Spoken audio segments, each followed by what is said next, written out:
ਮਹਿਲਾ ਚੌਥਾ। ਜੇ ਹੁੰਦੇ ਗੁਰੂ ਬਹਿ ਟਿਕਿਆ, ਤਿਸ ਜਨ ਕੀ ਵਡਿਆਈ ਵੱਡੀ ਹੋਈ।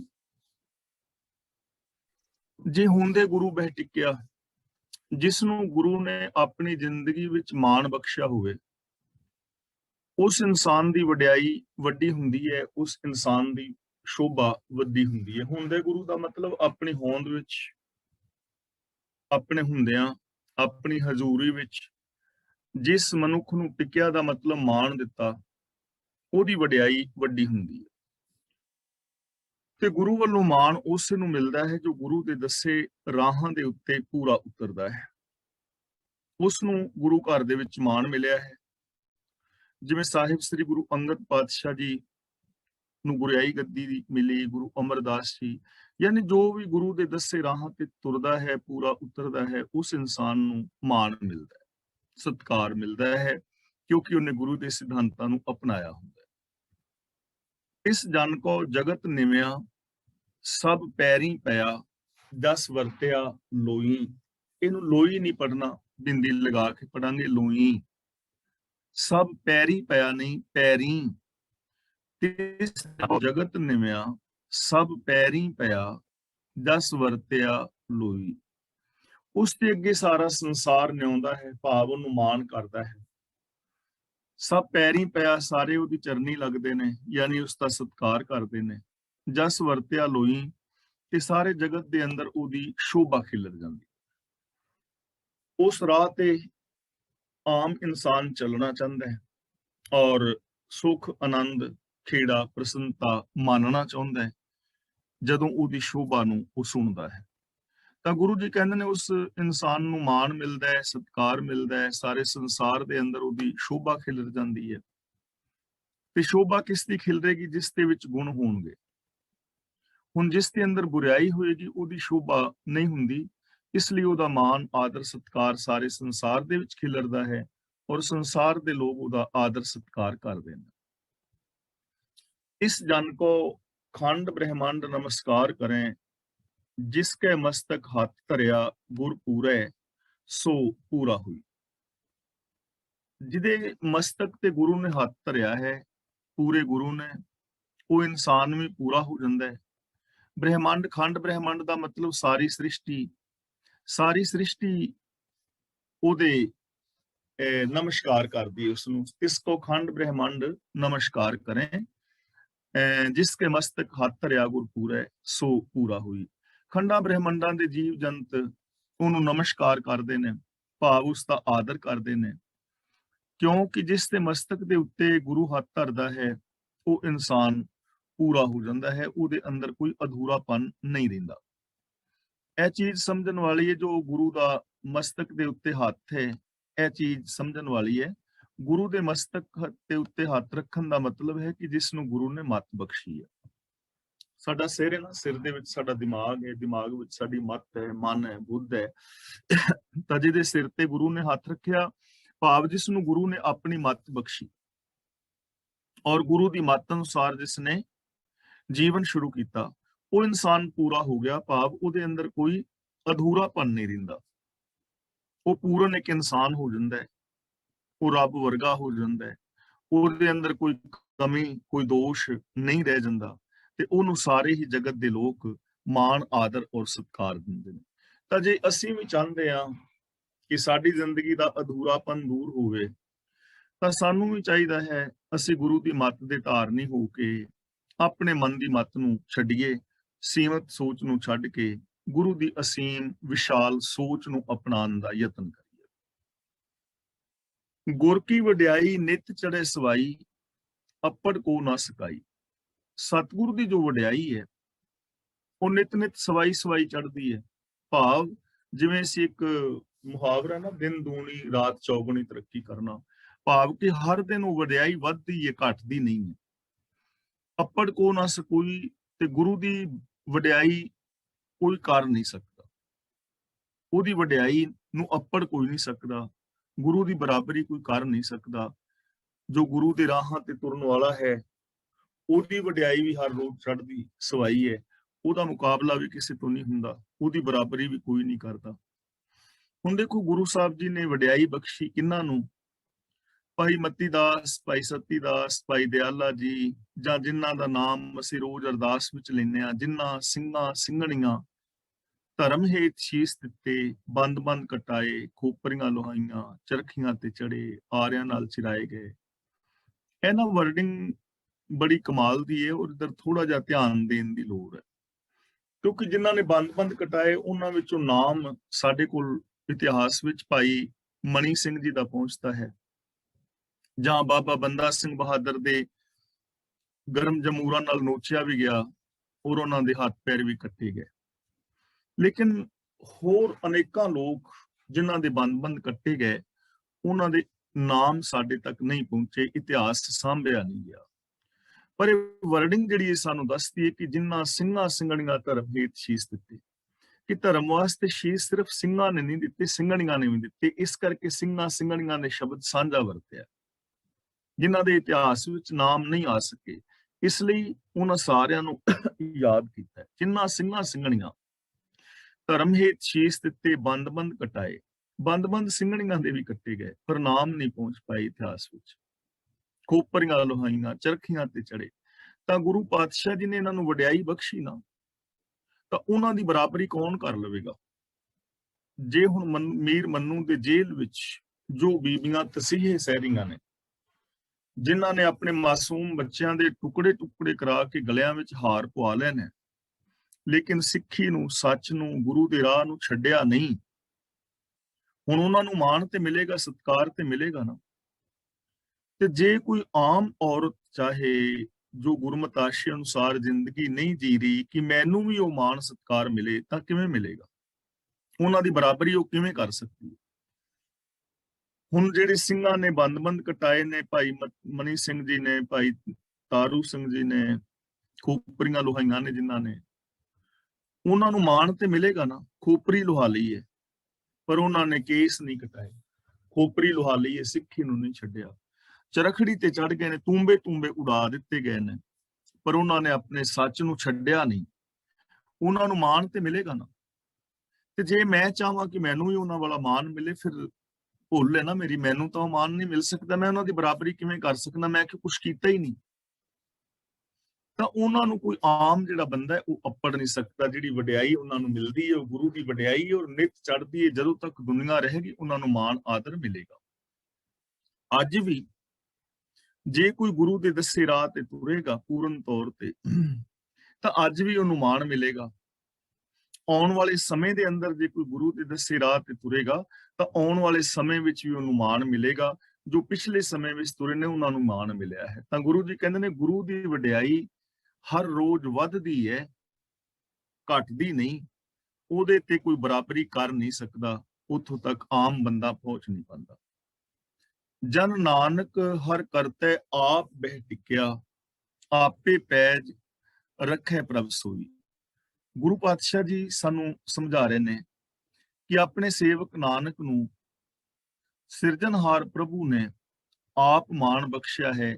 ਇਸ ਕਰਕੇ ਪ੍ਰਭੂ ਆਪ ਹੀ ਲਾਜ ਰੱਖਦਾ ਹੈ। ਆਪੇ ਪੈਜ ਰੱਖੈ, ਪੈਜ ਦਾ ਮਤਲਬ ਇੱਜ਼ਤ। ਆਪਣੇ ਸੇਵਕ ਨਾਨਕ ਨੂੰ ਸਿਰਜਣਹਾਰ ਪ੍ਰਭੂ ਨੇ ਆਪ ਮਾਣ ਬਖਸ਼ਿਆ, ਇਸ ਕਰਕੇ ਪੈਜ ਵੀ ਪ੍ਰਭੂ ਆਪ ਰੱਖਦਾ ਹੈ। ਹੁਣ ਮਾਣ ਬਖਸ਼ਿਆ, ਕਿਵੇਂ ਮਾਣ ਬਖਸ਼ਿਆ ਹੈ? ਚੀਜ਼ ਸਮਝਣ ਵਾਲੀ ਹੈ ਨਾ। ਗੁਰੂ ਨੇ ਮੱਤ ਦਿੱਤੀ ਹੈ, ਗੁਰੂ ਨੇ ਵੇ ਆਫ ਲਾਈਫ ਦਿੱਤਾ ਹੈ, ਜੀਵਨ ਦੇ ਸਿਧਾਂਤ ਸਮਝਾਏ ਨੇ, ਤੇ ਉਹਨਾਂ ਸਿਧਾਂਤਾਂ ਨੂੰ ਜਿਸਨੇ ਵੀ ਮੰਨਿਆ ਹੈ ਉਹਨੂੰ ਮਾਣ ਮਿਲਿਆ ਹੈ। ਜੇ ਗੁਰੂ ਸਾਹਿਬਾਨ ਦੀ ਅਸੀਂ ਗੱਲ ਕਰੀਏ ਤਾਂ ਗੁਰੂ ਸਾਹਿਬਾਨ ਰੱਬੀ ਰਜ਼ਾ ਦੇ ਅੰਦਰ ਚੱਲ ਰਹੇ ਨੇ। ਉਹਨਾਂ ਨੂੰ ਗੁਰੂ ਨੇ, ਪ੍ਰਭੂ ਨੇ ਮਾਣ ਬਖਸ਼ਿਆ ਹੈ, ਤੇ ਆਪ ਹੀ ਪ੍ਰਭੂ ਉਹਨਾਂ ਦੀ ਪੈਜ ਵੀ ਰੱਖ ਰਿਹਾ, ਕਿਉਂਕਿ ਰਜ਼ਾ ਦੇ ਅੰਦਰ ਚੱਲ ਰਹੇ ਨੇ ਨਾ। ਰਜ਼ਾ ਦੇ ਵਿੱਚ ਚੱਲਣ ਦਾ ਉਪਦੇਸ਼ ਦੇ ਰਹੇ ਨੇ। ਆਪ ਸੱਚੀ ਸੁੱਚੀ ਜ਼ਿੰਦਗੀ ਜੀਵੀ ਹੈ, ਔਰ ਸੰਸਾਰ ਨੂੰ ਸੱਚੀ ਸੁੱਚੀ ਜ਼ਿੰਦਗੀ ਜੀਣ ਦਾ ਉਪਦੇਸ਼ ਦਿੱਤਾ ਹੈ। ਆਪ ਕੁਰਬਾਨ ਹੋਏ ਨੇ ਸੱਚ ਵਾਸਤੇ, ਯਾਨੀ ਆਪ ਉਹਨਾਂ ਚੀਜ਼ਾਂ ਨੂੰ ਫੋਲੋ ਕੀਤਾ ਹੈ ਨਾ ਗੁਰੂ ਸਾਹਿਬ ਨੇ। ਰੱਬੀ ਮਾਣ ਤਾਂ ਹੀ ਮਿਲਿਆ ਨਾ ਕਿਉਂਕਿ ਰੱਬੀ ਰਜ਼ਾ ਦੇ ਵਿੱਚ ਰਹੇ ਨੇ। ਜੇ ਅਸੀਂ ਗੁਰੂ ਸਾਹਿਬ ਦੀ ਗੱਲ ਕਰੀਏ, ਜੇ ਗੁਰੂ ਦੇ ਸਿੱਖਾਂ ਦੀ ਅੱਗੋਂ ਗੱਲ ਕਰੀਏ, ਉਹ ਵੀ ਅੱਜ ਵੀ ਜਿਹੜਾ ਰੱਬੀ ਰਜ਼ਾ ਦੇ ਵਿੱਚ ਤੁਰੇਗਾ, ਪ੍ਰਭੂ ਉਹਨੂੰ ਵੀ ਮਾਣ ਦੇਵੇਗਾ, ਔਰ ਉਹਦੀ ਪੈਜ ਵੀ ਰੱਖੇਗਾ, ਉਹਦੀ ਲਾਜ ਵੀ ਰੱਖੇਗਾ। ਹੁਣ ਲਾਜ ਰੱਬ ਕਿਵੇਂ ਰੱਖਦਾ ਹੈ? ਦੇਖੋ, ਇੱਜ਼ਤ ਵਾਲੇ ਔਰ ਬੇਇੱਜ਼ਤੀ ਵਾਲੇ ਕੁਝ ਕਰਮ ਹੁੰਦੇ ਨੇ।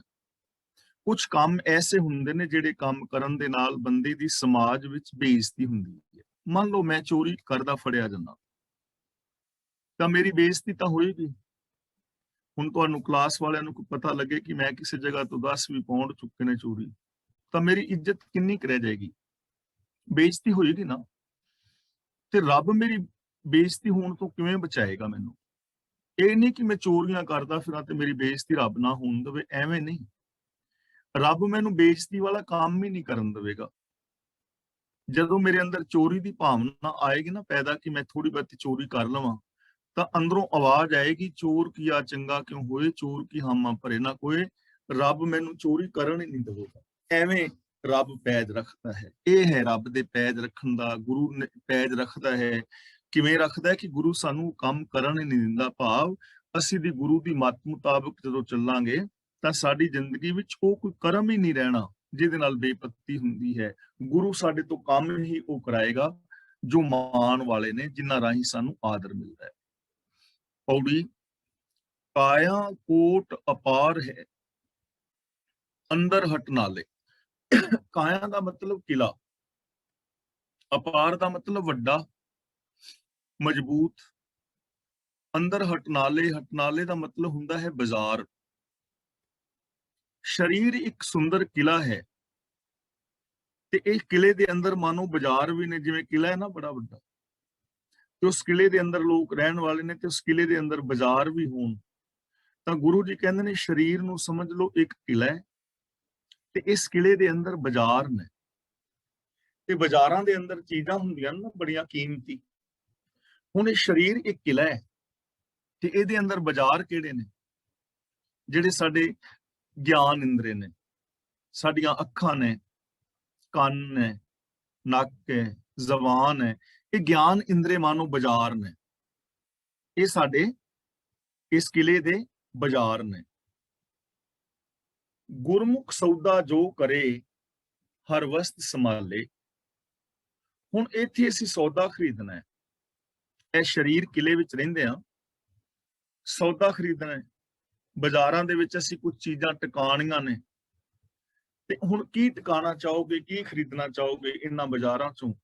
ਇਹ ਹਰ ਬੰਦੇ ਦੀ ਆਪਣੀ ਮਰਜ਼ੀ ਹੈ ਕਿ ਇਹ ਜ਼ਬਾਨ ਦੇ ਨਾਲ ਚਾਹੇ ਤਾਂ ਇਹ ਸੱਚ ਖਰੀਦ ਲਵੇ, ਸੱਚ ਬੋਲੇ, ਤੇ ਚਾਹੇ ਤੇ ਇਸ ਜ਼ਬਾਨ ਰਾਹੀਂ ਝੂਠ ਖਰੀਦ ਲੈ, ਝੂਠ ਬੋਲੀ ਜਾਏ, ਈਰਖਾ ਵਾਲੇ ਬੋਲ ਬੋਲੀ ਜਾਏ। ਅੱਖਾਂ ਦੇ ਨਾਲ ਚਾਹੇ ਤਾਂ ਸਭ ਵਿੱਚ ਰੱਬੀ ਜੋਤ ਨੂੰ ਤੱਕੇ, ਤੇ ਚਾਹੇ ਤਾਂ ਇਹ ਮਾੜੀ ਨਜ਼ਰ ਪੈਦਾ ਕਰ ਲੈ। ਇਹਦੀ ਆਪਣੀ ਮਰਜ਼ੀ ਹੈ ਨਾ। ਗੁਰਮੁਖ ਸੌਦਾ ਜੋ ਕਰੇ, ਇੱਥੇ ਗੁਰਮੁਖ ਦੇ ਖੱਖੇ ਨਾਲ ਸਿਹਾਰੀ, ਜਿਹਦਾ ਮਤਲਬ ਗੁਰੂ ਦੇ ਜਰੀਏ, ਗੁਰੂ ਦੀ ਸ਼ਰਨ ਵਿੱਚ ਰਹਿ ਕੇ ਜਿਹੜਾ ਮਨੁੱਖ ਸੌਦਾ ਕਰਦਾ ਹੈ, ਯਾਨੀ ਵਪਾਰ ਕਰਦਾ ਹੈ, ਜੀਵਨ ਜ਼ਿੰਦਗੀ ਜਿੰਦਾ ਹੈ, ਹਰ ਵਸਤ ਸੰਭਾਲੇ। ਉਹ ਪ੍ਰਭੂ ਦੇ ਗੁਣਾਂ ਦੀ ਵਸਤੂ ਨੂੰ ਸੰਭਾਲਦਾ ਹੈ, ਰੱਬ ਰੂਪੀ ਵਸਤੂ ਨੂੰ ਉਹ ਸੰਭਾਲਦਾ ਹੈ, ਉਹਨੂੰ ਗੁਆਚਣ ਨਹੀਂ ਦਿੰਦਾ।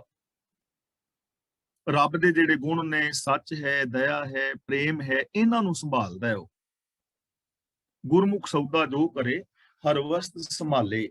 ਇਹਨੂੰ ਸੰਭਾਲੇ ਥੋੜਾ ਜਿਹਾ ਪਹਾੜਾ ਬੋਲਾਂਗੇ, ਸੰਭਾਲੇ। ਉਹ ਰੱਬੀ ਵਸਤੂ ਨੂੰ ਸੰਭਾਲ ਕੇ ਰੱਖਦਾ ਹੈ। ਦੇਖੋ, ਰੱਬ ਹੈ ਤੇ ਸਾਰਿਆਂ ਦੇ ਅੰਦਰ, ਰੱਬੀ ਗੁਣ ਸਾਰਿਆਂ ਵਿੱਚ ਵੀ ਨੇ, ਸੱਚਾਈ, ਦਇਆ, ਪ੍ਰੇਮ ਸਾਰਿਆਂ ਵਿੱਚ ਨੇ। ਆਪਾਂ ਰੋਜ਼ ਬੇਨਤੀ ਕਰ ਰਿਹਾ ਮੈਂ, ਕਿਉਂਕਿ ਇਹ ਗੱਲਾਂ ਰੋਜ਼ ਆ ਰਹੀਆਂ ਨੇ। ਕੁਝ ਲੋਕ ਨੇ ਜਿਨ੍ਹਾਂ ਨੇ ਇਹਨਾਂ ਨੂੰ ਸੰਭਾਲਿਆ ਹੋਇਆ ਹੈ, ਤੇ ਕੁਝ ਲੋਕ ਨੇ ਜਿਨ੍ਹਾਂ ਨੇ ਸੱਚ, ਦਇਆ, ਪ੍ਰੇਮ ਨੂੰ ਗਵਾ ਦਿੱਤਾ ਹੈ, ਤੇ ਉਹ ਈਰਖਾ ਦਵੈਸ਼ ਨੂੰ ਸੰਭਾਲੀ ਬੈਠੇ ਨੇ। ਹੁਣ ਜੋ ਗੁਰੂ ਦੇ ਦੱਸੇ ਰਾਹ ਤੇ ਤੁਰੇਗਾ, ਉਹ ਇਸ ਸੱਚ ਰੂਪ ਵਸਤੂ ਨੂੰ ਸੰਭਾਲੇਗਾ, ਇਹਨੂੰ ਗੁਆਚਣ ਨਹੀਂ ਦੇਵੇਗਾ। ਨਾਮ ਨਿਧਾਨ ਹਰ ਵਣਜੀਐ, ਹੀਰੇ ਪਰਵਾਲੇ। ਪਰਵਾਲੇ ਕਹਿੰਦੇ ਨੇ ਮੂੰਗੇ, ਸੁੱਚੇ ਨਗ ਹੁੰਦੇ ਨਾ, ਮੂੰਗਾ, ਹੀਰੇ ਨੇ, ਮੂੰਗੇ ਨੇ, ਇਹ ਬੜੇ ਕੀਮਤੀ ਪਦਾਰਥ ਨੇ। ਹੀਰੇ ਨੂੰ ਤੁਸੀਂ ਜਾਣਦੇ ਹੋ, ਮੂੰਗਾ ਵੀ ਜਾਣਦੇ ਹੋਗੇ, ਨਾਮ ਤਾਂ ਸੁਣਿਆ ਹੀ ਹੈ, ਬੇਸ਼ੱਕ ਅਸੀਂ ਵੇਖਿਆ ਜਾਂ ਨਹੀਂ। ਸੁੱਚੇ ਨਗ ਨੇ ਜਿਹੜੇ, ਤਾਂ ਗੁਰੂ ਜੀ ਕਹਿੰਦੇ ਨੇ ਨਾਮ ਨਿਧਾਨ ਹਰ ਵਣਜੀਐ। ਨਾਮ ਦਾ ਮਤਲਬ ਹੁਕਮ ਰੂਪ ਖਜ਼ਾਨਾ। ਨਾਮ ਨਿਧਾਨ ਜਿੱਥੇ ਆਏ, ਉੱਥੇ ਨਾਮ ਦਾ ਖਜ਼ਾਨਾ ਕੀ ਹੈ? ਗੁਣਾਂ ਦਾ ਖਜ਼ਾਨਾ। ਹੀਰੇ ਪਰਵਾਲੇ ਦਾ ਮਤਲਬ ਬੜੇ ਕੀਮਤੀ। ਤਾਂ ਸਰੀਰ ਕਿਲੇ ਵਿੱਚ ਹੀ ਜੋ ਗੁਣਾਂ ਦਾ ਖਜ਼ਾਨਾ ਹੈ ਉਹ ਵੰਡਿਆ ਜਾ ਸਕਦਾ ਹੈ। ਇਹੋ ਵਖਰ ਸਦਾ ਨਾਲ ਨਿਭਣ ਵਾਲਾ ਹੈ, ਔਰ ਇਹੀ ਹੀਰੇ ਔਰ ਮੂੰਗੇ ਨੇ ਸ਼ੁਭ ਗੁਣਾ ਰੂਪੀ। ਜੋ ਗੁਰੂ ਦੇ ਦੱਸੇ ਰਾਹ ਤੇ ਤੁਰਨ ਵਾਲੇ ਨੇ ਉਹ ਇਹ ਵਪਾਰ ਕਰਦੇ ਨੇ, ਔਰ ਸਰੀਰ ਕਿਲੇ ਦੇ ਅੰਦਰ ਹੀ ਇਹ ਵਪਾਰ ਕੀਤਾ ਜਾ ਸਕਦਾ ਹੈ। ਚੀਜ਼ ਸਮਝ ਲੈਣਾ, ਕਿਉਂਕਿ ਕਿਲੇ ਦੇ ਅੰਦਰ ਹੀ ਬਾਜ਼ਾਰ ਨੇ, ਸਰੀਰ ਦੇ ਅੰਦਰ ਕਿਲੇ ਵਿੱਚ ਹੀ ਇਹ ਵਪਾਰ ਕੀਤਾ ਜਾ ਸਕਦਾ ਹੈ, ਬਾਹਰ ਨਹੀਂ। ਜੇ ਜੰਗਲਾਂ ਵਿੱਚ ਜਾਓ ਲੱਭਣ ਲਈ ਰੱਬ ਨੂੰ, ਸੰਸਾਰ ਨੂੰ ਤਿਆਗ ਕੇ, ਤਾਂ ਉੱਥੇ ਨਹੀਂ ਹੈ। ਜੇ ਤੁਸੀਂ ਜਪ ਤਪ ਕਰੋ, ਪੁੰਨ ਦਾਨ ਕਰੋ, ਹੋਰ ਕੁਝ ਕਰੋ, ਬਾਹਰ ਤੀਰਥਾਂ ਤੇ ਨਾਓ, ਤਾਂ ਉੱਥੇ ਨਹੀਂ ਹੈ। ਇਹ ਸ਼ੁਭ ਗੁਣ ਤੁਹਾਡੇ ਅੰਦਰ ਨੇ, ਹਰ ਇੱਕ ਦੇ ਅੰਦਰ ਨੇ। ਸਚਾਈ, ਦਇਆ, ਪ੍ਰੇਮ ਆਦਿਕ ਜੋ ਵੀ ਗੁਣ ਨੇ, ਇਨਸਾਨੀਅਤ ਹੈ, ਸਚਾਈ ਹੈ, ਉਹ ਸਭ ਅੰਦਰ ਹੈ। ਇਸ ਸਰੀਰ ਦੇ ਅੰਦਰ ਇਹਨਾਂ ਦਾ ਵਪਾਰ ਕੀਤਾ ਜਾ ਸਕਦਾ ਹੈ। ਜੋ ਗੁਰੂ ਦੇ ਦੱਸੇ ਰਾਹ ਤੇ ਤੁਰਦੇ ਨੇ ਉਹ ਇਹਨਾਂ ਕੀਮਤੀ ਗੁਣਾਂ ਦਾ ਵਣਜ ਵਿਹਾਰ ਕਰਦੇ ਨੇ। ਵਿਣ ਕਾਇਆ ਜੇ ਹੋਰ ਥੈ ਧਨ ਖੋਜਦੇ, ਸੇ ਮੂੜ ਬੇਤਾਲੇ। ਮੂੜ ਦਾ ਮਤਲਬ ਕਮਲੇ, ਬੇਤਾਲੇ ਦਾ ਮਤਲਬ ਭੂਤ ਨੇ। ਵਿਣ ਕਾਇਆ ਦਾ ਮਤਲਬ ਸਰੀਰ ਤੋਂ ਬਾਹਰ। ਜੇ ਹੋਰ ਥੈ ਧਨ ਖੋਜਦੇ, ਜਿਹੜੇ ਇਹ ਸੁੱਖਾਂ ਦਾ, ਗੁਣਾਂ ਦਾ ਧਨ ਹੋਰ ਕਿਰੇ ਲੱਭ ਰਹੇ ਨੇ, ਆਪਣੇ ਅੰਦਰੋਂ ਨਹੀਂ ਲੱਭਦੇ, ਤੀਰਥਾਂ ਤੇ ਲੱਭਦੇ ਨੇ। ਸ਼ਾਇਦ ਤੀਰਥਾਂ ਤੇ ਨਾਤਿਆਂ ਸਾਡੀ ਜ਼ਿੰਦਗੀ ਸਮਰ ਜਾਏ। ਸਰੀਰ ਦੇ ਅੰਦਰ ਗੁਣਾਂ ਨੂੰ ਨਹੀਂ ਲੱਭਦੇ, ਲੇਕਿਨ ਜੰਗਲਾਂ ਦੇ ਵਿੱਚ ਤੁਰੇ ਫਿਰਦੇ ਨੇ, ਬਾਬੇ ਬਣ ਗਏ ਨੇ, ਸੰਸਾਰ ਛੱਡ ਗਏ ਨੇ। ਗੁਰੂ ਜੀ ਕਹਿੰਦੇ ਨੇ ਸੇ ਮੂੜ ਬੇਤਾਲੇ, ਉਹ ਕਮਲੇ ਨੇ, ਉਹ ਭੂਤਨੇ ਨੇ, ਉਹ ਭੂਤਨੇ ਨੇ। ਬਾਕੀ ਚੰਬੜਨ ਵਾਲੇ ਭੂਤ ਨਹੀਂ ਹੁੰਦੇ, ਇਹ ਹੀ ਭੂਤਨੇ ਹੁੰਦੇ ਨੇ, ਜਿਹੜੇ ਆਪਣੇ ਸਰੀਰ ਦੇ ਵਿੱਚ ਗੁਣਾਂ ਦਾ ਵਪਾਰ ਨਹੀਂ ਕਰਦੇ, ਉਹ ਭੂਤਨੇ ਨੇ। ਉਹਨਾਂ ਨੂੰ ਹੀ ਭੂਤ ਕਿਹਾ ਜਾ ਰਿਹਾ ਹੈ। ਹੋਰ ਕੋਈ ਭੂਤ, ਪ੍ਰੇਤ, ਜਿੰਨ, ਚੜੇਲ ਚੰਬੜਨ ਵਾਲੇ ਨਹੀਂ ਹੁੰਦੇ। ਇਹ ਅਸੀਂ ਚੀਜ਼ਾਂ ਪਹਿਲੋਂ ਖੁੱਲੇ ਤੌਰ ਤੇ ਵਿਚਾਰ ਚੁੱਕੇ ਹਾਂ। ਬਸ ਅੱਜ ਇਹ ਨਹੀਂ ਬੇਨਤੀ ਕਰਨੀ ਚਾਹਾਂਗਾ ਕਿ ਭੂਤ ਨੇ, ਚੰਬੜਨ ਵਾਲੇ ਨਹੀਂ ਹੁੰਦੇ। ਜਿਹੜੇ ਅਸੀਂ ਮੰਨਦੇ ਹਾਂ ਕਿ ਭੂਤ ਪ੍ਰੇਤ ਨੇ, ਗੁਰਬਾਣੀ ਉਹਨਾਂ ਨੂੰ ਬਿਲਕੁਲ ਨਹੀਂ ਮੰਨਦੀ। ਭੂਤ ਨੇ ਕੌਣ ਨੇ? ਸਾਫ਼ ਲਫ਼ਜ਼ਾਂ ਦੇ ਵਿੱਚ ਸਾਨੂੰ ਸਮਝ ਆ ਰਹੀ ਹੈ। ਵਿਣ ਕਾਇਆ ਜੇ ਹੋਰ ਥੈ ਧਨ ਖੋਜਦੇ, ਸੇ ਮੂੜ। ਮੂੜ ਦਾ ਮਤਲਬ ਕਮਲੇ, ਬੇਤਾਲੇ ਦਾ ਮਤਲਬ ਭੂਤ ਨੇ। ਉਹ ਕਮਲੇ ਨੇ, ਉਹ ਬੇਤਾਲੇ ਨੇ। ਤੇ ਕਮਲੇ ਦੇ ਵਿੱਚ ਔਰ ਸਿਆਣੇ ਵਿੱਚ ਕੀ ਫਰਕ ਹੈ ਆਪਾਂ ਪਹਿਲਾਂ ਵਿਚਾਰ ਚੁੱਕੇ ਹਾਂ, ਪਰ ਫਿਰ ਮੈਂ ਥੋੜੀ ਜਿਹੀ ਬੇਨਤੀ ਕਰਦੇ ਹਾਂ, ਕਿਉਂਕਿ ਕੁਝ ਵੀਰ ਭੈਣਾਂ ਨਵੇਂ ਆਏ ਨੇ। ਕਮਲੇ ਔਰ ਸਿਆਣੇ ਬੰਦੇ ਵਿੱਚ ਬਹੁਤਾ ਫਰਕ ਨਹੀਂ ਹੁੰਦਾ ਜੇ ਬਾਹਰੀ ਤੌਰ ਤੇ ਵੇਖੀਏ। ਇੱਕ ਪਾਗਲ ਬੰਦਾ ਜੋ ਪਾਗਲ ਹੋ ਗਿਆ ਦਿਮਾਗੀ ਤੌਰ ਤੇ, ਉਹ ਵੀ ਸੜਕ ਤੇ ਤੁਰਿਆ ਜਾਂਦਾ ਹੈ। ਇੱਕ ਸਿਆਣਾ ਬੰਦਾ ਵੀ ਤੁਰਿਆ ਜਾਂਦਾ। ਪਾਗਲ ਬੰਦਾ ਵੀ ਕੁਝ ਖਾ ਰਿਹਾ ਹੈ, ਸਿਆਣਾ ਵੀ ਖਾ ਰਿਹਾ ਹੈ। ਪਾਗਲ ਨੇ ਵੀ ਕੱਪੜੇ ਪਾਏ ਨੇ, ਸਿਆਣੇ ਬੰਦੇ ਵੀ ਕੱਪੜੇ ਪਾਏ ਨੇ। ਪਾਗਲ ਵੀ ਬੋਲਦਾ ਹੈ, ਸਿਆਣਾ ਵੀ ਬੋਲਦਾ ਹੈ। ਤਾਂ ਇਹਦੇ ਵਿੱਚ ਹੁਣ ਫਰਕ ਕੀ ਹੋਇਆ? ਕਮਲੇ ਔਰ ਸਿਆਣੇ ਵਿੱਚ ਫਰਕ ਕੀ ਹੋਇਆ? ਬਾਹਰੋਂ ਤਾਂ ਸਾਨੂੰ ਇੱਕੋ ਜਿਹਾ ਜਾਪਣਗੇ, ਲੇਕਿਨ ਫਰਕ ਇਹ ਹੈ ਸਿਆਣੇ ਔਰ ਕਮਲੇ ਵਿੱਚ। ਸਿਆਣਾ ਬੰਦਾ ਜੋ ਬੋਲ ਰਿਹਾ ਹੈ, ਉਹਨੂੰ ਪਤਾ ਹੈ ਕਿ ਮੈਂ ਕੀ ਬੋਲ ਰਿਹਾ, ਮੇਰੇ ਇਹਨਾਂ ਬੋਲਾਂ ਦਾ ਰਿਐਕਸ਼ਨ ਕੀ ਹੋਏਗਾ, ਦੂਜੇ ਤੇ ਪ੍ਰਭਾਵ ਕੀ ਪਵੇਗਾ, ਇਹਦਾ ਰਿਜ਼ਲਟ ਕੀ ਨਿਕਲੇਗਾ। ਮੇਰੀ ਲੋਕਾਂ ਨਾਲ ਦੁਸ਼ਮਣੀ ਪਵੇਗੀ, ਮੇਰੀ ਬੇਇੱਜ਼ਤੀ ਹੋਏਗੀ, ਇੱਜ਼ਤ ਹੋਏਗੀ, ਉਹ ਰਿਜ਼ਲਟ ਵਿਚਾਰੇਗਾ। ਪਰ ਕਮਲਾ ਵਿਚਾਰਾ ਬੋਲੀ ਜਾ ਰਿਹਾ, ਉਹਨੂੰ ਪਤਾ ਨਹੀਂ ਮੈਂ ਕੀ ਬੋਲ ਰਿਹਾ, ਇਹਦਾ ਰਿਜ਼ਲਟ ਕੀ ਹੈ, ਪਤਾ ਨਹੀਂ ਉਹਨੂੰ। ਸਿਆਣਾ ਬੰਦਾ ਤੁਰ ਰਿਹਾ ਹੈ, ਉਹਨੂੰ ਪਤਾ ਹੈ ਮੈਂ ਕਿੱਧਰ ਤੁਰਿਆ ਜਾ ਰਿਹਾ, ਮੇਰੀ ਮੰਜ਼ਿਲ ਕੀ ਹੈ। ਪਰ ਕਮਲੇ ਬੰਦੇ ਵਿਚਾਰੇ ਸੜਕਾਂ ਤੇ ਤੁਰੇ ਫਿਰਦੇ ਨੇ, ਉਹਨਾਂ ਨੂੰ ਪਤਾ ਨਹੀਂ ਕਿ ਅਸੀਂ ਜਾਣਾ ਕਿੱਧਰ ਹੈ, ਮੰਜ਼ਿਲ ਕੋਈ ਨਹੀਂ ਨਾ। ਇਹੀ ਫਰਕ ਹੁੰਦਾ ਹੈ। ਤਾਂ ਜੋ ਬੰਦਾ ਆਪਣੇ ਜੀਵਨ ਦੇ ਕਰਮ ਦਾ ਰਿਜ਼ਲਟ ਨਹੀਂ ਵਿਚਾਰਦਾ ਕਿ ਮੇਰੇ ਬੋਲਾਂ ਦਾ, ਤੱਕਣੀ ਦਾ, ਮੇਰੇ ਬਿਹੇਵੀਅਰ ਦਾ ਰਿਜ਼ਲਟ ਕੀ ਨਿਕਲੇਗਾ, ਕਮਲਾ ਹੀ ਹੈ ਨਾ ਉਹ। ਮੈਂ ਜ਼ਿੰਦਗੀ ਕਾਹਦੇ ਵਾਸਤੇ ਜੀ ਰਿਹਾ, ਇਸ ਦੁਨੀਆ ਤੇ ਮੈਂ ਕਿਉਂ ਹਾਂ, ਮੇਰੀ ਮੈਂਟੈਲਿਟੀ, ਮੇਰੇ ਬੋਲ, ਮੇਰਾ ਬਿਹੇਵੀਅਰ ਕਿਹੋ ਜਿਹਾ ਚਾਹੀਦਾ ਹੈ। ਜਿਹੜਾ ਬਿਨਾਂ ਸੋਚਣ ਤੋਂ ਹੀ ਕਰੀ ਜਾ ਰਿਹਾ, ਕਮਲਾ ਹੀ ਹੋਇਆ ਨਾ। ਬੇਤਾਲੇ ਦਾ ਮਤਲਬ ਭੂਤਨਾ ਹੈ, ਤੇ ਭੂਤਨੇ ਦਾ ਕੰਮ ਹੁੰਦਾ ਹੈ ਦੂਜਿਆਂ ਨੂੰ ਪਰੇਸ਼ਾਨ ਕਰਨਾ। ਜੋ ਦੂਜਿਆਂ ਦੀ ਜ਼ਿੰਦਗੀ ਵਿੱਚ ਦਖਲ ਅੰਦਾਜ਼ੀ ਕਰਕੇ ਪਰੇਸ਼ਾਨ ਕਰੇ, ਉਹ ਭੂਤਨਾ।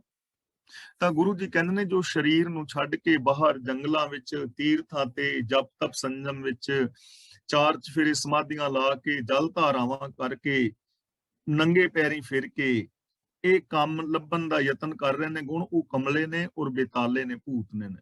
ਉਹ ਆਪ ਵੀ ਪਰੇਸ਼ਾਨ ਨੇ, ਲੋਕਾਂ ਨੂੰ ਵੀ ਪਰੇਸ਼ਾਨ ਕਰ ਰਹੇ। ਸੇ ਉਜੜ ਭਰਮ ਪਵਾਈ ਹੈ, ਜਿਉ ਝਾੜ ਮਿਰਗ ਭਾਲੇ। ਉਜੜ ਦਾ ਮਤਲਬ ਉਜਾੜ, ਯਾਨੀ ਜੀਵਨ ਦਾ ਗਲਤ ਰਾਸਤਾ। ਭਵਾਈਏ ਦਾ ਮਤਲਬ ਭਵਾਏ ਜਾਂਦੇ ਨੇ। ਮਿਰਗ ਦਾ ਮਤਲਬ ਹਰਨ ਤੇ ਝਾੜ ਦਾ ਮਤਲਬ ਹੈ ਝਾੜੀਆਂ। ਜਿਵੇਂ ਕਸਤੂਰੀ ਨੂੰ ਆਪਣੀ ਹੀ ਨਾਭੀ ਵਿੱਚ ਨਾ ਜਾਣਦਾ ਹੋਇਆ ਹਰਨ ਕਸਤੂਰੀ ਦੀ ਵਾਸ਼ਨਾ ਲਈ ਝਾੜਾਂ ਨੂੰ ਭਾਲਦਾ ਫਿਰਦਾ ਹੈ, ਤਿਵੇਂ ਇਹੋ ਜਿਹੇ ਮਨੁੱਖ ਭਰਮ ਦੇ ਵਿੱਚ ਫਸੇ ਜੰਗਲਾਂ ਦੇ ਵਿੱਚ ਭਟਕਦੇ ਰਹਿੰਦੇ ਨੇ, ਜੰਗਲਾਂ ਵਿੱਚ ਭਾਲਦੇ ਰਹਿੰਦੇ ਨੇ ਕਿ ਸ਼ਾਇਦ ਸਾਡੀ ਜ਼ਿੰਦਗੀ ਸੁਧਰ ਜਾਏ। ਮਿਰਗ ਦੇ ਕਸਤੂਰੀ ਤੇ ਅੰਦਰ ਹੈ, ਲੇਕਿਨ ਉਹਨੂੰ ਸੁਗੰਧ ਆ ਰਹੀ, ਉਹ ਸਮਝਦਾ ਹੈ ਕਿ ਇਹਨਾਂ ਝਾੜੀਆਂ ਚੋਂ ਆ ਰਹੀ, ਉਹ ਝਾੜੀਆਂ ਦੇ ਵਿੱਚ ਲੱਭਦਾ ਫਿਰਦਾ ਹੈ, ਝਾੜੀਆਂ ਵਿੱਚ ਸੁਗੰਧ ਹੈ ਨਹੀਂ। ਇਸ ਲਈ ਉਹਨੂੰ ਕੋਈ ਟਿਕਾਣਾ ਨਹੀਂ ਲੱਭਦਾ ਕਿ ਇਸ ਝਾੜੀ ਚੋਂ ਆ ਰਹੀ, ਦੂਜੀ ਵਿੱਚ ਤੀਜੀ ਵਿੱਚ ਟੱਕਰਾਂ ਵਿਚਾਰਾ ਮਾਰਦਾ ਫਿਰਦਾ ਹੈ ਜੇ ਸੁਗੰਧ ਤੇ ਅੰਦਰ ਸੀ। ਇਸੇ ਤਰ੍ਹਾਂ ਗੁਣ ਤੇ ਸਾਡੇ ਅੰਦਰ ਨੇ, ਅਸੀਂ ਅੰਦਰੋਂ ਪ੍ਰਗਟ ਕਰਨਾ ਹੈ, ਉਹਨਾਂ ਨੂੰ ਯੂਜ਼ ਕਰਨਾ ਹੈ, ਵਰਤੋਂ ਕਰਨੀ ਹੈ। ਸੱਚ ਦਾ ਤੇ ਸਾਨੂੰ ਪਤਾ ਹੈ, ਜਦੋਂ ਅਸੀਂ ਝੂਠ ਬੋਲ ਰਹੇ ਹਾਂ ਸਾਨੂੰ ਪਤਾ ਹੁੰਦਾ ਅਸੀਂ ਝੂਠ ਬੋਲ ਰਹੇ ਹਾਂ। ਸਾਨੂੰ ਹੁਣ ਸਾਰਿਆਂ ਨੂੰ ਇਹ ਤਾਂ ਪਤਾ ਹੈ ਕਿ ਘਰ ਦੇ ਵਿੱਚ ਪਿਆਰ ਨਾਲ ਰਹਿਣਾ ਚਾਹੀਦਾ ਹੈ, ਪਤੀ ਪਤਨੀ ਨੂੰ, ਮਾਂ-ਬਾਪ ਨੂੰ, ਬੱਚਿਆਂ ਨੂੰ, ਨੂੰਹ ਸੱਸ ਨੂੰ, ਰਿਸ਼ਤੇਦਾਰਾਂ, ਨਾਨਕਿਆਂ, ਦਾਦਕਿਆਂ, ਚਾਚਿਆਂ, ਤਾਇਆਂ ਨੂੰ, ਯਾਰਾਂ ਦੋਸਤਾਂ ਨੂੰ, ਇਹਨਾਂ ਸਾਰਿਆਂ ਨਾਲ ਪ੍ਰੇਮ ਨਾਲ ਰਹਿਣਾ ਚਾਹੀਦਾ ਹੈ। ਤਾਂ ਸਾਨੂੰ ਸਾਰਿਆਂ ਨੂੰ ਪਤਾ ਹੈ, ਇਹ ਨਹੀਂ ਵੀ ਸਾਨੂੰ ਨਹੀਂ ਪਤਾ। ਹੁਣ ਪਤਾ ਹੁੰਦਿਆਂ ਵੀ ਅਸੀਂ ਬਾਹਰ ਲੱਭ ਰਹੇ ਹਾਂ ਨਾ ਪ੍ਰੇਮ ਗੁਣ, ਪਤਾ ਹੁੰਦਿਆਂ ਕਿ ਸਭ ਕੁਝ ਅੰਦਰ ਹੈ, ਤੇ ਫਿਰ ਬੰਦਾ ਸ਼ਾਂਤੀ ਬਾਹਰ ਲੱਭਦਾ ਫਿਰੇ। ਕੋਈ ਬਾਬਾ ਬਣ ਜਾਏ ਤੇ ਜੰਗਲਾਂ ਵਿੱਚ ਚਲਾ ਜਾਏ ਕਿ ਬਾਬਾ ਬਣਿਆ ਸ਼ਾਂਤੀ ਮਿਲੇਗੀ। ਹੁਣ ਬਾਬੇ ਬਣਨ ਨਾਲ ਸ਼ਾਂਤੀ ਦਾ ਕੀ ਮਤਲਬ? ਗੁਣ ਤੇ ਅੰਦਰ ਨੇ। ਗੁਰੂ ਜੀ ਕਹਿੰਦੇ ਦੇਸ਼ ਛੋੜ ਪਰਦੇਸਾਂ ਤਾਇਆ, ਪੰਚ ਚੰਡਾਲ ਨਾਲੇ ਲੈ ਆਇਆ, ਕਾਨ ਫਰਾਏ ਹਿਰਾਏ ਟੂਕਾ, ਘਰ ਘਰ ਮੰਗੇ ਤ੍ਰਿਪਤਾਵਨ ਤੇ ਚੂਕਾ, ਬਨਤਾ ਛੋੜ ਬਦ ਨਦਰ ਪਰ ਨਾਰੀ, ਵੇਸ਼ ਨਾ ਪਾਈਏ ਮਹਾਂ ਦੁਖਿਆਰੀ। ਕਿ ਦੇਸ਼ ਛੱਡ ਕੇ ਪਰਦੇਸ਼ ਵਿੱਚ ਚਲਾ ਗਿਆ, ਤੇ ਜਿਹੜੇ ਪੰਜ ਚੰਡਾਲ ਨੇ ਕਾਮ ਕ੍ਰੋਧ ਉਹ ਤੇ ਨਾਲ ਹੀ ਲੈ ਆਇਆ। ਹੁਣ ਅਸੀਂ ਇੱਥੇ ਇੰਗਲੈਂਡ ਵਿੱਚ ਆ ਗਏ, ਤੇ ਇੰਗਲੈਂਡ ਵਿੱਚ ਆਉਣ ਨਾਲ ਇਹ ਥੋੜੀ ਕਿ ਮੇਰਾ ਸੁਭਾਅ ਇੰਡੀਆ ਰਹਿ ਗਿਆ। ਸੁਭਾਅ ਤੇ ਮੈਂ ਆਪਣਾ ਨਾਲ ਲੈ ਆਇਆ, ਸੋਚ ਤੇ ਮੇਰੇ ਨਾਲ ਹੈ। ਇਸ ਮਾੜੀ ਸੋਚ ਕਰਕੇ ਮੈਂ ਇੰਡੀਆ ਦੁਖੀ ਸੀ, ਤੇ ਉਹ ਮਾੜੀ ਸੋਚ ਲੈ ਕੇ ਮੈਂ ਇੰਗਲੈਂਡ ਪਹੁੰਚ ਗਿਆ, ਤੇ ਇੱਥੇ ਵੀ ਦੁਖੀ ਰਹਾਂਗਾ ਨਾ, ਕਿਉਂਕਿ ਦੁਖੀ ਤੇ ਮੈਂ ਸੋਚ ਕਰਕੇ ਆ। ਤੇ ਇੱਥੋਂ ਮੈਂ ਕੈਨੇਡਾ ਚਲਾ ਜਾਵਾਂ, ਅਮਰੀਕਾ ਚਲਾ ਜਾਵਾਂ, ਸੋਚ ਨਾਲ ਲਈ ਜਾ ਰਿਹਾ, ਸੋਚ ਹੀ ਮੇਰੇ ਦੁੱਖ ਦਾ ਕਾਰਨ ਹੈ। ਗੱਲ ਦੇਸ਼ ਬਦਲਣ ਦੀ ਨਹੀਂ ਹੈ, ਗੱਲ ਦੇਸ਼ ਛੱਡਣ ਦੀ ਨਹੀਂ ਹੈ, ਗੱਲ ਗ੍ਰਸਤ ਛੱਡਣ ਦੀ ਨਹੀਂ ਹੈ, ਗੱਲ ਤੇ ਸੋਚ ਦੀ ਹੈ। ਜਿਵੇਂ ਮੈਂ ਇੰਡੀਆ ਤੋਂ ਇੰਗਲੈਂਡ ਆ ਗਿਆ ਤੇ ਆਪਣੀ ਮਾੜੀ ਸੋਚ ਨਾਲ ਲੈ, ਤਾਂ ਮੈਂ ਇੱਥੇ ਵੀ ਦੁਖੀ ਰਹਾਂਗਾ। ਇਸੇ ਤਰ੍ਹਾਂ ਕੋਈ ਘਰ ਨੂੰ ਛੱਡ ਕੇ, ਆਪਣੀ ਪਤਨੀ ਨੂੰ, ਬੱਚਿਆਂ ਨੂੰ, ਮਾਂ-ਬਾਪ ਨੂੰ ਛੱਡ ਕੇ ਤੇ ਬਾਬਾ ਬਣ ਜਾਏ, ਤੇ ਸੋਚ ਉਹੀ ਰਵੇ, ਸੋਚ ਨਾਲ ਲੈ ਜਾਏ, ਤੇ ਕੀ ਉਹ ਬਾਬਾ ਬਣ ਕੇ ਸ਼ਾਂਤ ਹੋ ਜਾਏਗਾ? ਇੰਗਲੈਂਡ ਆਣ ਕੇ ਵੀ ਸੋਚ ਉਹੀ ਹੈ, ਇੰਡੀਆ ਵਿੱਚ ਵੀ ਸੋਚ ਉਹੀ ਸੀ, ਫਰਕ ਕੀ ਪਿਆ? ਘਰ ਵਿੱਚ ਵੀ ਸੋਚ ਸੀ, ਝੂਠ ਬੋਲਦਾ ਸੀ, ਇਮੋਸ਼ਨਲ ਬਲੈਕਮੇਲ ਕਰਦਾ ਸੀ, ਤੇ ਬਾਬਾ ਬਣ ਕੇ ਉਹੀ ਕੰਮ ਕਰ ਰਿਹਾ, ਫਰਕ ਕੀ ਪਿਆ? ਤਿਆਗੀ ਬਣ ਗਿਆ, ਕੀ ਫਰਕ ਪਿਆ? ਹੁਣ ਪਿੱਛੇ ਕੁੰਭ ਦਾ ਮੇਲਾ ਸੀ ਨਾ, ਤੁਸੀਂ ਵੇਖਿਆ ਹੋਣਾ, ਬਹੁਤ ਜ਼ਿਆਦਾ ਨਾਂਗੇ ਬਾਬੇ, ਜਿਨ੍ਹਾਂ ਨੇ ਕੱਪੜੇ ਵੀ ਨਹੀਂ ਪਾਏ, ਉਹ ਕਹਿੰਦੇ ਸੀ ਤਿਆਗੀਆਂ, ਬਿਲਕੁਲ ਸਿਰਫ ਭੋਜਨ ਚਾਹੀਦਾ ਹੈ, ਕੱਪੜਿਆਂ ਦੀ ਵੀ ਸਾਨੂੰ ਚਿੰਤਾ ਨਹੀਂ। ਪਰ ਉਹ ਜਿਹੜੇ ਨਾਂਗੇ ਬਾਬੇ ਨੇ, ਉਹਨਾਂ ਦੀ ਵੀ ਡਾਂਗ ਖੜਕਦੀ ਆਪਸ ਦੇ ਵਿੱਚ, ਉਹਨਾਂ ਦੇ ਵੀ ਕਤਲ ਹੋ ਜਾਂਦੇ ਨੇ। ਸੋਚ ਤਾਂ ਫਿਰ ਉਹ ਵੀ ਰਹੀ, ਤੇ ਕੱਪੜੇ ਲਾਉਣ ਦਾ ਫਾਇਦਾ ਕੀ ਹੈ? ਇਸ ਲਈ ਗੁਰੂ ਜੀ ਕਹਿੰਦੇ ਨੇ, ਜਿਹੜੀ ਸਰੀਰ ਨੂੰ ਛੱਡ ਕੇ ਆਪਣੇ ਅੰਦਰੋਂ ਗੁਣਾਂ ਦੀ ਖੋਜ ਨਹੀਂ ਕਰਦੇ, ਗੁਣਾਂ ਦੀ ਵਰਤੋਂ ਨਹੀਂ ਕਰਦੇ, ਬਾਹਰ ਜੰਗਲਾਂ ਵਿੱਚ ਫਿਰਦੇ ਨੇ ਤਿਆਗੀ ਬਣ ਕੇ, ਉਹ ਇੰਜ ਨੇ ਜਿਵੇਂ ਹਿਰਨ ਝਾੜੀਆਂ ਦੇ ਵਿੱਚ ਟੱਕਰਾਂ ਮਾਰਦਾ ਫਿਰਦਾ, ਐਵੇਂ ਉਹ ਜੰਗਲਾਂ ਵਿੱਚ ਟੱਕਰਾਂ ਮਾਰਦੇ ਫਿਰਦੇ ਨੇ। ਤਾਂ ਹੀ ਬਾਬਾ ਫਰੀਦ ਜੀ ਨੇ ਕਿਹਾ ਹੈ, ਫਰੀਦਾ ਜੰਗਲ ਜੰਗਲ ਕਿਆ ਭਵੇਂ, ਵਣ ਕੰਡਾ ਮੋੜੇ, ਵਸੀ ਰੱਬ ਹਿਆਲੀਏ, ਜੰਗਲ ਕਿਆ ਟੁੰਡੇ। ਦੇਖੋ ਕਿੰਨੀ ਸੁੰਦਰ ਮਹਾਨ ਸੇਧ ਸਾਨੂੰ ਦਿੱਤੀ ਜਾ ਰਹੀ ਹੈ ਜੀਵਨ ਜੀਣ ਦੀ, ਕਿ ਤੁਹਾਡੇ ਅੰਦਰ ਸੁੱਖਾਂ ਦੇ ਭੰਡਾਰ ਭਰੇ ਪਏ ਨੇ, ਗੁਣਾਂ ਦੇ ਭੰਡਾਰ ਪਏ ਨੇ, ਉਹਨਾਂ ਨੂੰ ਯੂਜ਼ ਕਰੋ। ਸ਼ਲੋਕ ਮਹਿਲਾ ਚੌਥਾ। ਜੋ ਨਿੰਦਾ ਕਰੇ ਸਤਿਗੁਰ ਪੂਰੇ ਕੀ, ਸੋ ਔਖਾ ਜਗ ਮਹਿ ਹੋਇਆ। ਹੁਣ ਜੋ ਪੂਰੇ ਗੁਰੂ ਦੀ ਨਿੰਦਿਆ ਕਰਦਾ ਹੈ, ਗੁਰੂ ਜੀ ਕਹਿੰਦੇ ਨੇ ਜਗਤ ਦੇ ਅੰਦਰ ਜੀਵਨ ਦੇ ਵਿੱਚ ਔਖਾ ਹੁੰਦਾ ਹੈ, ਦੁਖੀ ਹੁੰਦਾ ਹੈ, ਉਹਨੂੰ ਸੁੱਖ ਨਹੀਂ ਮਿਲਦਾ। ਗੁਰੂ ਦੀ ਨਿੰਦਿਆ ਕਰਨ ਦਾ ਮੀਨਿੰਗ ਗੁਰੂ ਦੇ ਸਿਧਾਂਤਾਂ ਦੇ ਖਿਲਾਫ ਬੋਲਣਾ, ਗੁਰੂ ਦੇ ਬਾਣੀ ਤੋਂ ਉਲਟ ਚੱਲਣਾ। ਹੁਣ ਦੇਖੋ ਗੁਰੂ ਦੀ ਨਿੰਦਿਆ ਕੀ ਹੈ? ਗੁਰੂ ਜੀ ਸਾਨੂੰ ਕਹਿ ਰਹੇ ਨੇ ਬੋਲੀਏ ਸੱਚ ਧਰਮ, ਝੂਠ ਨਾ ਬੋਲੀਏ। ਤੇ ਜੇ ਕੋਈ ਝੂਠ ਬੋਲਦਾ ਹੈ ਤਾਂ ਫਿਰ ਦੁੱਖ ਤਾਂ ਹੋਏਗਾ ਨਾ। ਗੁਰੂ ਜੀ ਸਾਨੂੰ ਕਹਿੰਦੇ ਨੇ ਪਰ ਤੇਰੇ ਰੂਪ ਨਾ ਪੇਖੇ ਨੇਤਰ, ਕਿ ਪਰਾਈ ਔਰਤ ਨੂੰ ਮਾੜੀ ਨਜ਼ਰ ਦੇ ਨਾਲ ਨਾ ਤੱਕ, ਔਰਤ ਦੀ ਬੁਰਾਈ ਨਾ ਕਰ, ਸੋ ਕਿਉ ਮੰਦਾ ਆਖੀਏ ਜਿਤ ਜੰਮੇ ਰਾਜਾਨ। ਤੇ ਜੇ ਕੋਈ ਫਿਰ ਵੀ ਕਵੇ ਕਿ ਨਹੀਂ ਜੀ ਔਰਤ ਤੇ ਪੈਰ ਦੀ ਜੁੱਤੀ ਹੈ, ਔਰਤ ਤੇ ਧਰਮ ਸਥਾਨ ਵਿੱਚ ਨਹੀਂ ਵੜ ਸਕਦੀ, ਔਰਤ ਤੇ ਅਪਵਿੱਤਰ ਹੈ, ਇਹੀ ਨਿੰਦਿਆ ਨਾ ਗੁਰੂ ਦੀ। ਤੇ ਉਹ ਬੰਦਾ ਫਿਰ ਔਖਾ ਤੇ ਹੋਏਗਾ, ਇਹਨਾਂ ਕੰਮਾਂ ਕਰਕੇ ਔਖਿਆਈ ਤਾਂ ਹੋਏਗੀ, ਦੁਖੀ ਤਾਂ ਹੋਣਾ ਪਵੇਗਾ। ਗੁਰੂ ਜੀ ਸਾਨੂੰ ਕਹਿੰਦੇ ਨੇ ਹੁਕਮ ਰਜ਼ਾਈ ਚੱਲਣਾ। ਤੇ ਜੇ ਕੋਈ ਬੰਦਾ ਕਵੇ ਕਿ ਮੈਂ ਹੁਕਮ ਰਜ਼ਾ ਵਿੱਚ ਨਹੀਂ ਚੱਲਣਾ, ਹੁਕਮ ਤੋਂ ਬਾਹਰ ਚੱਲਣਾ, ਫਿਰ ਔਖਾ ਤੇ ਹੋਏਗਾ ਨਾ, ਦੁਖੀ ਤਾਂ ਹੋਏਗਾ। ਇਸ ਲਈ ਜੋ ਵੀ ਇਨਸਾਨ ਪੂਰੇ ਗੁਰੂ ਦੀ ਨਿੰਦਿਆ ਕਰਦਾ ਹੈ, ਗੁਰੂ ਦੇ ਸਿਧਾਂਤਾਂ ਤੋਂ ਉਲਟ ਜੀਵਨ ਜੀਂਦਾ ਹੈ, ਉਹ ਜਗਤ ਦੇ ਅੰਦਰ ਔਖਾ ਹੁੰਦਾ ਹੈ, ਦੁਖੀ ਹੁੰਦਾ ਹੈ। ਉਹਨੂੰ ਦੁਖੀ ਹੋਣਾ ਹੀ ਪਵੇਗਾ, ਉਹਨੂੰ ਦੁਖੀ ਹੋਣ ਤੋਂ ਕੋਈ ਬਚਾ ਨਹੀਂ ਸਕਦਾ। ਜੇ ਅਸੀਂ ਘਰ ਪਰਿਵਾਰਾਂ ਦੀ ਗੱਲ ਕਰੀਏ ਆਪਣਿਆਂ ਦੀ, ਕਿਉਂਕਿ ਅਸੀਂ ਜੀਵਨ ਜੁਗਤ ਸਿੱਖ ਰਹੇ ਹਾਂ, ਤੇ ਜੇ ਅਸੀਂ ਆਪਸ ਦੇ ਅੰਦਰ ਜੇ ਛੋਟੇ ਜਿਹੇ ਪਰਿਵਾਰ ਦੀ ਗੱਲ ਕਰੀਏ, ਪਤੀ ਪਤਨੀ ਹੈ, ਜੇ ਮੈਂ ਆਪਣੇ ਪਰਿਵਾਰ ਦੀ ਗੱਲ ਕਰਾਂ, ਮੇਰੀ ਘਰਵਾਲੀ ਤੇ ਮੈਂ, ਮੇਰਾ ਬੇਟਾ ਔਰ ਮੇਰੀ ਨੂੰਹ ਔਰ ਇੱਕ ਪੋਤਰੀ, ਇਹ ਮੇਰਾ ਪਰਿਵਾਰ ਹੈ। ਮੇਰੀ ਬੇਟੀ ਉਹਦਾ ਵੱਖਰਾ ਪਰਿਵਾਰ ਹੈ, ਭਰਾ ਹੈ ਉਹਦਾ ਵੱਖਰਾ ਪਰਿਵਾਰ ਹੈ, ਭੈਣਾਂ ਦਾ ਵੱਖਰਾ ਪਰਿਵਾਰ ਹੈ, ਮੇਰਾ ਪਰਿਵਾਰ ਇੰਨਾ ਕੀ ਮੰਨਿਆ ਜਾਏਗਾ। ਤੇ ਜੇ ਅਸੀਂ ਇਹ ਪੰਜ ਜੀ ਆਪਸ ਦੇ ਵਿੱਚ ਪਿਆਰ ਨਾਲ ਰਹੀਏ, ਗੁਰਬਾਣੀ ਮੁਤਾਬਕ ਜ਼ਿੰਦਗੀ ਜੀਵੀਏ, ਤਾਂ ਸਾਡੇ ਪਰਿਵਾਰ ਵਿੱਚ ਸੁਖ ਸ਼ਾਂਤੀ ਰਹੇਗੀ। ਤੇ ਜੇ ਅਸੀਂ ਗੁਰਬਾਣੀ ਤੋਂ ਉਲਟ ਜੀਵੀਏ ਤਾਂ ਫਿਰ ਸਾਨੂੰ ਔਖੇ ਤੇ ਹੋਣਾ ਪਵੇਗਾ, ਕਲੇਸ਼ ਤੇ ਘਰ ਦੇ ਵਿੱਚ ਪਏਗਾ। ਸਮਝ ਆ ਗਈ ਨਾ ਇਹ ਗੱਲ? ਤਾਂ ਗੁਰੂ ਜੀ ਕਹਿੰਦੇ ਨੇ ਜੋ ਗੁਰੂ ਦੀ ਨਿੰਦਿਆ ਕਰਦਾ ਹੈ ਉਹ ਜਗਤ ਦੇ ਅੰਦਰ ਦੁਖੀ ਹੁੰਦਾ ਹੈ। ਸਾਡੇ ਦੁੱਖਾਂ ਦਾ ਕਾਰਨ ਹੀ ਇਹ ਹੈ ਕਿ ਅਸੀਂ ਗੁਰਬਾਣੀ ਮੁਤਾਬਕ ਜ਼ਿੰਦਗੀ ਨਹੀਂ ਜੀ ਪਾ ਰਹੇ। ਨਰਕ ਘੋਰ ਦੁੱਖ ਖੂਹ ਹੈ, ਉਥੇ ਪਕੜ ਉਹ ਢੋਇਆ। ਢੋਇਆ ਦਾ ਮਤਲਬ ਹਾਜ਼ਰ ਕੀਤਾ ਗਿਆ, ਪੇਸ਼ ਕੀਤਾ ਗਿਆ ਜਾਂ ਪਾਇਆ ਗਿਆ ਖੂਹ ਦੇ ਵਿੱਚ। ਨਰਕ ਘੋਰ ਦੁੱਖ ਖੂਹ ਹੈ, ਦੁੱਖਾਂ ਦਾ ਖੂਹ ਰੂਪੀ ਨਰਕ, ਉਸ ਖੂਹ ਦੇ ਵਿੱਚ ਉਹਨੂੰ ਪਾਇਆ ਜਾਂਦਾ। ਹੁਣ ਐਸੇ ਜ਼ਿੰਦਗੀ ਦੀ ਗੱਲ ਹੋ ਰਹੀ ਹੈ, ਮਰਨ ਤੋਂ ਬਾਅਦ ਨਹੀਂ, ਕਿਉਂਕਿ ਮਰਨ ਤੋਂ ਬਾਅਦ ਤੇ ਸਰੀਰ ਸੜ ਜਾਣਾ ਇੱਥੇ, ਤੇ ਫਿਰ ਉਹਨੂੰ ਕਿਹੜੇ ਨਰਕ ਦੇ ਵਿੱਚ ਪਾਓਗੇ? ਸਰੀਰ ਤਾਂ ਇੱਥੇ ਹੀ ਸੜ ਗਿਆ। ਇਸ ਲਈ ਨਰਕ ਘੋਰ ਦੁੱਖ ਖੂਹ ਹੈ, ਜਿਹੜਾ ਦੁੱਖਾਂ ਦਾ ਖੂਹ ਹੈ ਨਾ, ਉਹ ਹੀ ਨਰਕ ਹੈ, ਦੁੱਖ ਹੀ ਨਰਕ ਨੇ। ਨਿੰਦਿਆ ਕਰਨੀ ਆਪਣੇ ਆਪ ਦੇ ਵਿੱਚ ਇੱਕ ਨਰਕ ਹੈ। ਆਪਣੀ ਜ਼ਿੰਦਗੀ ਨੂੰ ਨਰਕ ਬਣਾਈ ਰੱਖਣਾ, ਸਾਰਾ ਦਿਨ ਲੋਕਾਂ ਦੀ ਬਦਖੋਈ ਕਰਨਾ, ਨੈਗੇਟਿਵ ਸੋਚਣਾ, ਇਹ ਨਰਕ ਹੀ ਹੈ ਨਾ। ਐਵੇਂ ਭਾਰ ਚੁੱਕੀ ਫਿਰਨਾ, ਖਾਮਖਾ ਸੜਦੇ ਰਹਿਣਾ। ਤੇ ਇਹ ਜੇਕਰ ਅਸੀਂ ਕਿਸੇ ਦੇ ਗੁਣਾਂ ਦੀ ਸਿਫਤ ਕਰੀਏ, ਗੁਣਾਂ ਵਾਲੀ ਜ਼ਿੰਦਗੀ ਜੀਵੀਏ, ਤਾਂ ਜੀਵਨ ਸੌਖਾ ਹੋ ਜਾਏ। ਕਿਸੇ ਨੇ ਕੋਈ ਗੱਲ ਕਹਿ ਦਿੱਤੀ ਮਾੜੀ ਜੀ ਤੇ ਮੈਂ ਟੁੱਟ ਕੇ ਪੈ ਗਿਆ, ਇੱਕ ਨਰਕ ਹੀ ਹੈ ਨਾ।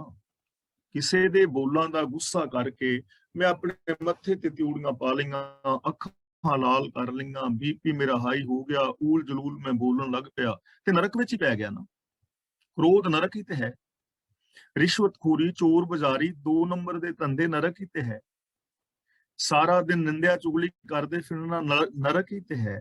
ਗੁਰੂ ਜੀ ਕਹਿੰਦੇ ਨੇ ਜੋ ਗੁਰੂ ਦੀ ਨਿੰਦਿਆ ਕਰਦਾ ਹੈ, ਦੁੱਖਾਂ ਦਾ ਜਿਹੜਾ ਖੂਹ ਹੈ, ਉਸ ਨਰਕ ਦੇ ਅੰਦਰ ਉਹਨੂੰ ਪਾ ਦਿੱਤਾ ਜਾਂਦਾ ਹੈ। ਇਹ ਨਹੀਂ ਕਿ ਕੋਈ ਫੜ ਕੇ ਪੈਂਦਾ, ਰੱਬੀ ਹੁਕਮ ਵਿੱਚ ਪਾ ਦਿੱਤਾ ਜਾਂਦਾ, ਆਪੇ ਹੀ ਪੈ ਹੀ ਜਾਂਦਾ, ਉਹ ਖੂਹ ਦੇ ਵਿੱਚ ਹੀ ਪਿਆ ਹੋਇਆ ਹੈ। ਇਹੀ ਨਰਕ ਹੈ ਜੋ ਅਸੀਂ ਪਹਿਲਾਂ ਵਿਚਾਰ ਚੁੱਕੇ ਹਾਂ ਕਿ ਸਵਰਗ ਕੀ ਹੈ। ਸੁਖੀ ਔਰ ਸ਼ਾਂਤ ਜ਼ਿੰਦਗੀ ਸਵਰਗ ਹੈ, ਔਰ ਦੁਖੀ ਜ਼ਿੰਦਗੀ ਨਰਕ ਹੈ। ਨਰਕ ਵਿਕਾਰਾਂ ਕਰਕੇ ਪੈਦਾ ਹੁੰਦਾ ਹੈ, ਈਰਸ਼ਾ, ਦਵੇਸ਼, ਵੈਰ ਵਿਰੋਧ ਕਰਕੇ, ਤੇ ਸਵਰਗ ਸਤ ਸੰਤੋਖ ਦਇਆ ਧਰਮ ਕਰਕੇ ਪੈਦਾ ਹੁੰਦਾ ਹੈ। ਤੁਹਾਡੀ ਮਰਜ਼ੀ, ਆਪਣੇ ਜੀਵਨ ਨੂੰ ਸਵਰਗ ਬਣਾ ਲਓ, ਆਪਣੇ ਜੀਵਨ ਨੂੰ ਨਰਕ ਬਣਾ ਲਓ। ਅਗਲਾ ਬਚਨ ਕਰਦੇ ਨੇ, ਕੂਕ ਪੁਕਾਰ ਕੋ ਨਾ ਸੁਣੇ, ਉਹ ਔਖਾ ਹੋਏ ਹੋਏ ਰੋਇਆ। ਹੁਣ ਔਖਾ ਹੋ ਕੇ ਰੋਂਦਾ ਹੈ, ਦੁਖੀ ਹੁੰਦਾ ਹੈ, ਮਾਨਸਿਕ ਰੋਗ ਸਹਿੜ ਲੈਂਦਾ ਹੈ, ਹੋਰ ਬਹੁਤ ਸਾਰੇ ਦੁੱਖ ਸਹਿੜ ਲੈਂਦਾ ਹੈ, ਤੇ ਫਿਰ ਉਹਦੀ ਕੋਈ ਕੂਕ ਪੁਕਾਰ ਵੀ ਨਹੀਂ ਸੁਣਦਾ। ਪਹਿਲੀ ਗੱਲ, ਉਹਦੀ ਗੱਲ ਨੂੰ ਕੋਈ ਗੌਰ ਦੇ ਨਾਲ ਸੁਣਦਾ ਨਹੀਂ।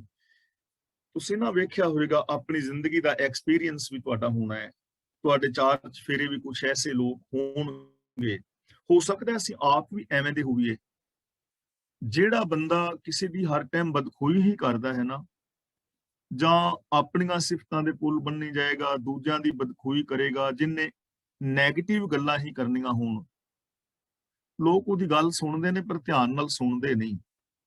ਕਈ ਵਾਰ ਚਾਰ ਬੰਦੇ ਬੈਠੇ ਹੋਣਗੇ ਤੇ ਇਹੋ ਜਿਹਾ ਬੰਦਾ ਕੋਈ ਆਏ ਨਾ, ਤਾਂ ਪਹਿਲੋਂ ਹੀ ਉੱਠ ਕੇ ਤੁਰਨਾ ਸ਼ੁਰੂ ਕਰ ਦੇਣਗੇ ਵੀ ਚੱਲੀਏ, ਵੀ ਹੁਣ ਐਵੇਂ ਖਾਮ ਖਾ ਨੇ ਸਿਆਪਾ ਹੀ ਪਾਣਾ। ਨਹੀਂ ਸੁਣਦੇ, ਉਹਨਾਂ ਦੀ ਗੱਲ ਨੂੰ ਲੋਕ ਲਾਈਕ ਨਹੀਂ ਕਰਦੇ। ਤੁਸੀਂ ਦੇਖਿਆ ਹੋਵੇਗਾ ਕਈ ਲੋਕ ਐਸੇ ਨੂੰ ਗੱਲ ਕਰਨੀ ਸ਼ੁਰੂ, ਬੋਲਣ ਦਾ ਢੰਗ ਹੀ ਹੈ ਪੱਥਰ ਮਾਰਨਾ, ਨਿੰਦਾ ਕਰਨੀ, ਚੁਗਲੀ ਕਰਨੀ।